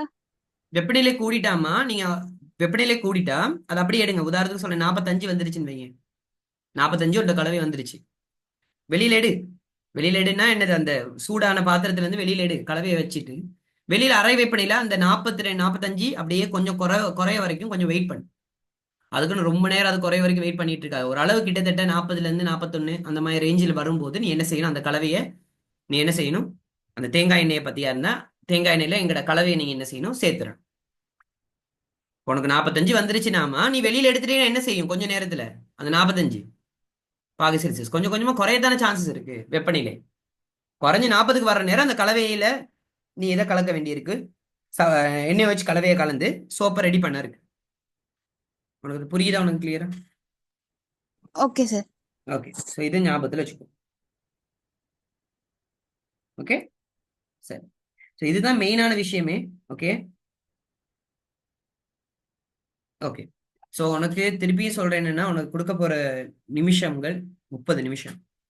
அந்த 30 நிமிஷத்துக்குள்ள சரியா எண்ணெய் வச்சு அளவு அளக்கணும். தேங்காய் எண்ணெய் அளவு அளந்து வச்சுக்கோ. விளங்குதா? அடுத்தது காய்ச்சி வடித்த நீர் அளந்து வச்சுக்கோ. அதுக்கப்புறம் உன்னோட ப்ராசஸ் ஸ்டார்ட் பண்ணு. அளந்து வைக்கிறது எல்லாமே ஒரே ஏடியா அளந்து வச்சுட்டு உன்னோட ப்ராசஸ் ஸ்டார்ட் பண்ணினா உனக்கு ஈஸி. டக்கு நீ அளந்ததை நீ என்ன செய்யலாம், போட்டுட்டு உன்னோட வேலையை முடிச்சு கொள்ளலாம். நீ இடையில அளந்துட்டு போறியா இருந்துச்சுன்னா அந்த டைம்ல உனக்கு கஷ்டம். விளங்குதா? அடுத்தது அளக்கிறதுக்கு உனக்கு ஒருவேளை தராசு அங்க கொடுத்துலாட்டி காமன் டேபிள்ல பாரு, தராசு கொடுத்துருப்பாங்க காமனா. ஏன்னா தராசு ஒவ்வொரு ஆக்களுக்கும் ஒவ்வொரு தராசு கொடுக்க இயலாதே. அப்ப காமன் டேபிள்ல தராசு இருக்கும். நீ போயிட்டு உன்னை அளக்க வேண்டிய விஷயங்கள் எல்லாமே அளந்து உன்னோட டேபிளுக்கு வந்து நீ உன்னோட ப்ராக்டிகலை ஸ்டார்ட் பண்ணலாம். ஸோ சில விஷயங்கள் காமன் டேபிள தான் வச்சிருப்பாங்க. எதுக்கும் உன்னோட B1 B2 ப்ராக்டிகல் செய்யும் போது காமன் டேபிள பாரு. எலக்ட்ரானிக்ஸுக்கு நீ காமன் டேபிள பெருசா ஒன்று இருக்காது. எலக்ட்ரானிக்ஸ்க்கு தேவையான சாமான் எல்லாமே உனக்கு மெயினாவே கொடுத்துருவாங்க. ஆனா மத்த ப்ராக்டிகல்ஸ், உற்பத்தி, தாவர இனப்பெருக்கம் சம்பந்தப்படுத்தியது, வேற ஏதாவது விஷயங்கள் கேட்டாங்கன்னா அதுல சில உபகரணங்கள் காமன் டேபிள்ல தான் உனக்கு இருக்கும். நீ திருப்பி காமன் டேபிள பாரு, உனக்கு தேவையான உபகரணங்கள் நீ எடுத்துக்கொள்ளலாம். இல்லைன்னா அந்த இன்விஜிலேட்டர் கேட்கும்போது அவங்க சொல்லுவாங்க இந்த காமன் டேபிள் இருக்குன்னு சொல்லி சொல்லுவாங்க. ஆனா டைமை சரியா ஃபாலோ பண்ணு, இதுதான் ரொம்ப ரொம்ப முக்கியம். ஓகே, உனக்கு புரியுதாப்ப? உனக்கு கிளியரா? உனக்கு சவர்க்கார் உற்பத்தி இந்த இடத்துல அவ பிராக்டிகல் கைடை நான் ஏற்கனவே சொன்னபடி தான் ஒழுங்கா வாசி. பிராக்டிகல் கைடை ஒழுங்கா வாசிச்சு செய். ஓகேயா? ஒழுங்கா வாசிச்சு பிராக்டிகல் கைடை ஒழுங்கா வாசி. ஒழுங்கா வாசிச்சு பிராக்டிகல் கைடை உள்ள ப்ராசஸ் ஒழுங்கா வாசிச்சு ஞாபகத்தில் வச்சுக்கோ. பிராக்டிகல் வரும்போது செய். ஓகே, சரி. வேற ஏதாவது டவுட் இருக்கா உங்களுக்கு? இருந்தா கேட்டுக்கொள்ளலாம். வேற எதுவும் டவுட் இருக்கா உங்களுக்கு? சார், சொல்லுங்க. இதுல அவ்வளோ ப்ராக்டிக்கலையும் இதை வாசிக்கணுமா சார்? ஓகே, இப்போ இதுல உள்ள பிரச்சனையே சொல்றேன், நல்லா கவனிச்சுக்கோ. அவ்வளோ ப்ராக்டிக்கலையும் வாசிக்கணுமானா நீங்க யோசிக்கிறீங்க தெரியுமா, 117 ப்ராக்டிக்கல் அப்படின்னு சொல்லி யோசிக்கிறீங்க. ஆனா யோசிங்க, இந்த சவர்க்காரத்தை இப்ப நான் கொஞ்ச நேரத்துல விளங்கப்படுத்தினேன். இதை வாசிக்கிறதுக்கு எவ்வளவு நேரம் உனக்கு போக போகுது? அதான் நான் அன்னையில இருந்து சொல்லிட்டு வரேன். எப்ப இருந்து? ப்ராக்டிக்கல் கிளாஸ் ஆன்லைன்ல ஸ்டார்ட் பண்ணதுல இருந்து சொல்றேன். என்னது, ஒரு நாளைக்கு ஒரு 5 ப்ராக்டிக்கலும் ஒரு 10 ப்ராக்டிக்கல் நீ வாசிச்சியா இருந்தா 10 நாள்ல முடிச்சிடலாம். அவ்வளவு தேவையில்லை. இப்ப கூட ஸ்டார்ட் பண்ணு. ஒவ்வொரு நாளும் இப்ப இன்னைக்கு 25ஆம் தேதி, ஒவ்வொரு நாளும் ஒரு 10 ப்ராக்டிக்கல் சும்மா வாசிக்கும் போது நான் இப்ப இந்த அண்டர்லைன் பண்ணி வச்சிருந்தேன் பாத்தியா, ஒவ்வொரு விஷயத்தையும் முக்கியமான பாயிண்ட் அந்த மாதிரி அண்டர்லைன் பண்ணிக்கோ. பிஹெச் பெருமானம், பிரிக்ஸ் பெருமானம் அப்படி எதுவும் வருது, டெம்பரேச்சர் அப்படி எதுவும் வருதா இருந்தா அதை நோட் பண்ணிப்போம். ஸ்பெஷலா ஒரு பதார்த்தத்தை பயன்படுத்துறாங்க, இந்த பதார்த்தத்துக்கு பதிலாக இதை பயன்படுத்துறாங்க அப்படின்னு வரும்போது நோட் பண்ணி வச்சுக்கோ. அப்படித்தான் படிக்கிறது. இப்போ நீங்க உங்களுக்கு சரி ப்ராக்டிகல் செஞ்சு காட்டுறதுக்கு இந்த மாதிரி ஆன்லைன்ல நான் வீடியோ சரி போட்டு காட்டுறதுக்கு எங்களுக்கு இருந்துச்சு, உங்களுக்கு இருக்கு. எனக்கெல்லாம் அப்படி இல்லை. நாங்க படிக்கும்போது ஹோல் சிலபஸ்ல எங்களுக்கு இந்த மாதிரி வீடியோ போட்டு காட்டுறதுக்கு ஒன்றும் இல்லை. சொல்லி ப்ராக்டிகல் ஒழுங்கா செய்யறதுக்கு ஒரு ஆள் இல்லை. அந்த மாதிரி நிறைய விஷயங்கள் கஷ்டப்பட்டோம். நாங்கள் எல்லாமே ப்ராக்டிகல் கைடு ஒழுங்கா வாசிச்சுட்டு போனோம். இந்த பேர் தான் ப்ரோசஸ் செய்யறது. அந்த மாதிரி வெளிநாடு ஆட்கள் யாராவது செஞ்சு வச்சிருப்பாங்க யூடியூப் வீடியோஸ், அந்த மாதிரி விஷயங்களை பார்த்துட்டு தான் போனோம் நாங்கள். அதுவும் யூடியூப் வீடியோ குறவு, கூடுதலாக குறவு நாங்கள் செய்யும் போது. உங்களுக்கு அப்படி ஒரு பிரச்சனையே இல்லை. எல்லா ப்ராக்டிக்கலும் இருக்கிற எல்லா ப்ராக்டிக்கலுக்கும் யூடியூப் வீடியோஸ் வந்துட்டு ஒழுங்கா நீங்க வாசிச்சுக்கோங்க, ஸ்டெப் எழுதிக்கோங்க. ஸ்டெப்பை எழுதி அதை நீங்க அங்க போய் செய்ய போறீங்க. ஆனா அதுல நல்லா யோசிச்சு பார்க்கணும், என்ன நீங்க அரவருக்குள்ள செய்ய வேண்டிய ப்ராக்டிகல்ஸ் தான் அவங்க கேட்பாங்க. திருப்பி சொல்றேன், இந்த முறை என்ன ப்ராக்டிகல் லிஸ்ட் வருதுன்னு தெரியல. அந்த லிஸ்ட் வந்தோடனே நான் ஒரு கெஸிங் பண்ணி உனக்கு ஒரு 10 ப்ராக்டிகல் 15 ப்ராக்டிகல் சொல்லலாம். அந்த 15 ப்ராக்டிகலுக்குள்ள தான் உனக்கு சுத்தி முத்தி வர போகுது. நீ யோசிக்கணும், வந்த ப்ராக்டிகல் திருப்பி வரதுக்கான சான்சஸ் குறைவு தானே. வராத ப்ராக்டிகல் எதுன்னு யோசிச்சு பாரு. இந்த 3 வருஷம் லாஸ்டா வந்த 3 வருஷம் ப்ராக்டிகல் உனக்கு அனுப்பியிருக்கேன். அதுல வராதது எதுன்னு யோசி, அதுதான் உனக்கு வரும். புரியுதா? ஓகே, சரி, ஓகே. ஸோ இப்போ பிரேக் ஒன்று எடுத்துக்கோங்க. பிரேக் எடுத்துட்டு சரியா 8:45 மாதிரி திருப்பியும் நான் லிங்க் ஒன்று அனுப்புவேன், அதில் ஜாயின் ஆகுங்க. ஸோ 8:45 மாதிரி ஜாயின் ஆகுங்க. அந்த 8:45க்கு நான் உங்களுக்கு எலக்ட்ரானிக்ஸோட பிரெட் போர்ட் கனெக்ஷனை பற்றி உங்களுக்கு மெயினாக சொல்லி கொடுக்குறேன். அது மாதிரி 2 சுற்றுக்கள் எப்படி தொடர்பு படுத்துறாங்கன்றதையும் நாங்கள் பார்ப்போம். ஓகே, சரிதானே? வீடியோஸ் மூலம். Okay, thank you. ஸோ அடுத்தது திருப்பி சொல்கிறேன், நீ எந்த வீடியோ பார்க்குறியோ இல்லையோ, electronics video recording 10 practical video சிங்கிளா மிஸ் ஒருத்தவங்க செஞ்ச வீடியோ அனுப்பியிருக்கேன். அதை ஒழுங்கா பாரு. அவங்க அதுல என்ன சொல்றாங்கன்றத கிளியரா பார்த்துக்கோ. ஓகே, பிசிக்கலா வந்தவங்களுக்கு எலக்ட்ரானிக்ஸ் ப்ராப்ளம் இருக்காதுன்னு நினைக்கிறேன். அவங்களுக்கு எல்லாமே செஞ்சு விட்டேன்னா. ஓகே, ஸோ ஆன்லைன்ல உள்ளவங்களுக்கு நான் வீடியோஸ் காட்டி அதை எப்படி தொடுக்கணுன்ற முறை நான் கிளியரா சொல்லித்தரேன். அதுபடி தொடுத்தீங்கன்னா சரி. ஆர்டினோ போர்ட் வருமா சார்? ஆர்டினோ போர்டு வச்சு கோடிங் செய்யறதா இருந்தால் உனக்கு கம்ப்யூட்டர் சிஸ்டம் ஒன்று தேவை. ஆர்டினோ போர்டு சும்மா வச்சு ஒன்றும் செய்ய இல்லாதவனால, விளங்குதாமா? இல்ல. ஸோ அதனால கம்ப்யூட்டர் சிஸ்டம் ஒன்று தேவைனால ஆர்டினோ போர்ட் பெரும்பாலும் ப்ராக்டிக்கலுக்கு கோடிங் வரதுக்கான சான்சஸ் குறைவு. அதை அவங்களே சொல்லியே இருக்காங்க ப்ராக்டிக்கல்ல, விளங்குதா? ப்ராக்டிக்கலே அவங்க சொல்லியிருக்காங்க, ஆர்டினோ போர்ட்டை கோடிங் வரதுக்கான சான்சஸ் ரொம்ப ரொம்ப குறைவு. அது கம்ப்யூட்டர் சிஸ்டம் ஒன்று தேவை உனக்கு கோடிங் இதாக்குறது. சும்மா ஆர்டினோ போர்டை வச்சுட்டு நீங்க ப்ராக்டிக்கல் செய்யணும், எப்படி ப்ராக்டிக்கல் செய்வ? இல்ல, அந்த கோடிங் மாதிரி தந்துட்டு கனெக்ட் பண்ற மாதிரி அப்படி வருமா அப்படி சார்? வேணா தரலாம். அப்படி தந்தாங்களா இருந்தா ஆர்டினோ போர்ட்ல இருந்து நீ ஒன்றும் செய்ய தேவையில்லை, ஒன்றும் செய்ய போறது இல்லை. பிரெட் போர்ட்டை கனெக்ஷன் செஞ்சுட்டு பிரெட் போர்டோட நீ என்ன செய்யற, ஆர்டினோ போர்டை நீ என்ன செய்யற, கனெக்ட் பண்ற, அவ்வளவுதான் விஷயம் இருக்கு. விளங்குதா? சரி. அவ்வளவுதான் இருக்கு. மத்தபடி இது வரைக்குமே இப்ப இத்தனை வருஷம் வருது, இத்தனை வருஷத்துல ஆர்டினோ போர்டை வச்சு எந்த சர்க்கிட்டும் கேட்டதில்லை. அவங்க கேட்ட எலக்ட்ரானிக் சர்க்கிட் எல்லாமே என்னது, எல்டிஆர்ட தொழிற்பாடு கேட்டாங்க. பிரதானமா நான் அந்த பிசிக்கல் கிளாஸ் ஆகளுக்கு செஞ்சேன், 5 சர்க்கிட் செஞ்சிருப்பேன். எல்டிஆர்ட பிரதான தொழிற்பாடு, அதே எல்டிஆர் தொழிற்பாடு ரிவர்ஸ் பண்றது, அடுத்து தடைகளை சமாந்தரமா தொடுக்கிறது, தொடரா தொடுக்கிறது, தொடரன் சமாந்தரமா தொடுக்கிறது, அடுத்தது டிரான்சிஸ்டர் ஆலியா தொழிற்படுறது. இந்த விஷயங்கள் தான் நாங்க பார்த்தோம். ஓகே, சரி. ஸோ அப்ப அதை நான் எடுத்து வச்சிருக்கேன். ஓகே, சர்க்கிட் எல்லாமே. ஓகே, ஸோ உங்களுக்கு இப்போ காட்டுறேன், காட்டும் போது ஒழுங்கா பார்த்துக்கோங்க, சரியா? ஆனா எலக்ட்ரானிக்ஸோ சர்வைங்கா எவ்வளவுதான் நான் காட்டினாலும் நீங்க பிசிக்கலா செய்யற மாதிரி வராது, அதான் நான் சொல்ல முடியும்.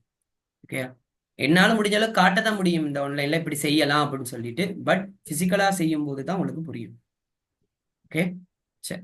ஸோ அதை பத்தி யோசிக்காதீங்க முடிஞ்ச அளவுக்கு. ஓகே, ஸோ எனக்கு தெரிஞ்சு நான் உங்களுக்கு சொல்றது, இந்த குறிப்பிட்ட காலத்துக்குள்ள நீங்க என்ன செய்யுங்க அப்படின்னு கேட்டீங்கன்னா, ப்ராக்டிக்கல் கைடை தெளிவா வாசிச்சுக்கோங்க. எப்படியுமே உனக்கு ப்ராக்டிக்கல் நடக்கிறதுக்கு ஒரு 2 நாளைக்கு முதயோ 3 நாளைக்கு நான் ஒரு எக்ஸ்பெக்டேஷன் ஒன்று எடுத்து நான் அதை சொல்லி உனக்கு சொல்லாம உன்னை அனுப்ப மாட்டேன். ஃபைனல் செமினாருக்கு நான் எந்த அளவுக்கு இன்புட் உனக்கு கொடுத்தனோ அதே அளவு இன்புட் உனக்கு ப்ராக்டிக்கலுக்கும் நான் கொடுப்பேன். So don't worry. நீ செய்ய வேண்டிய வேலை இதுக்கு பார்த்த விஷயத்த ஒழுங்கா பார்த்துரு.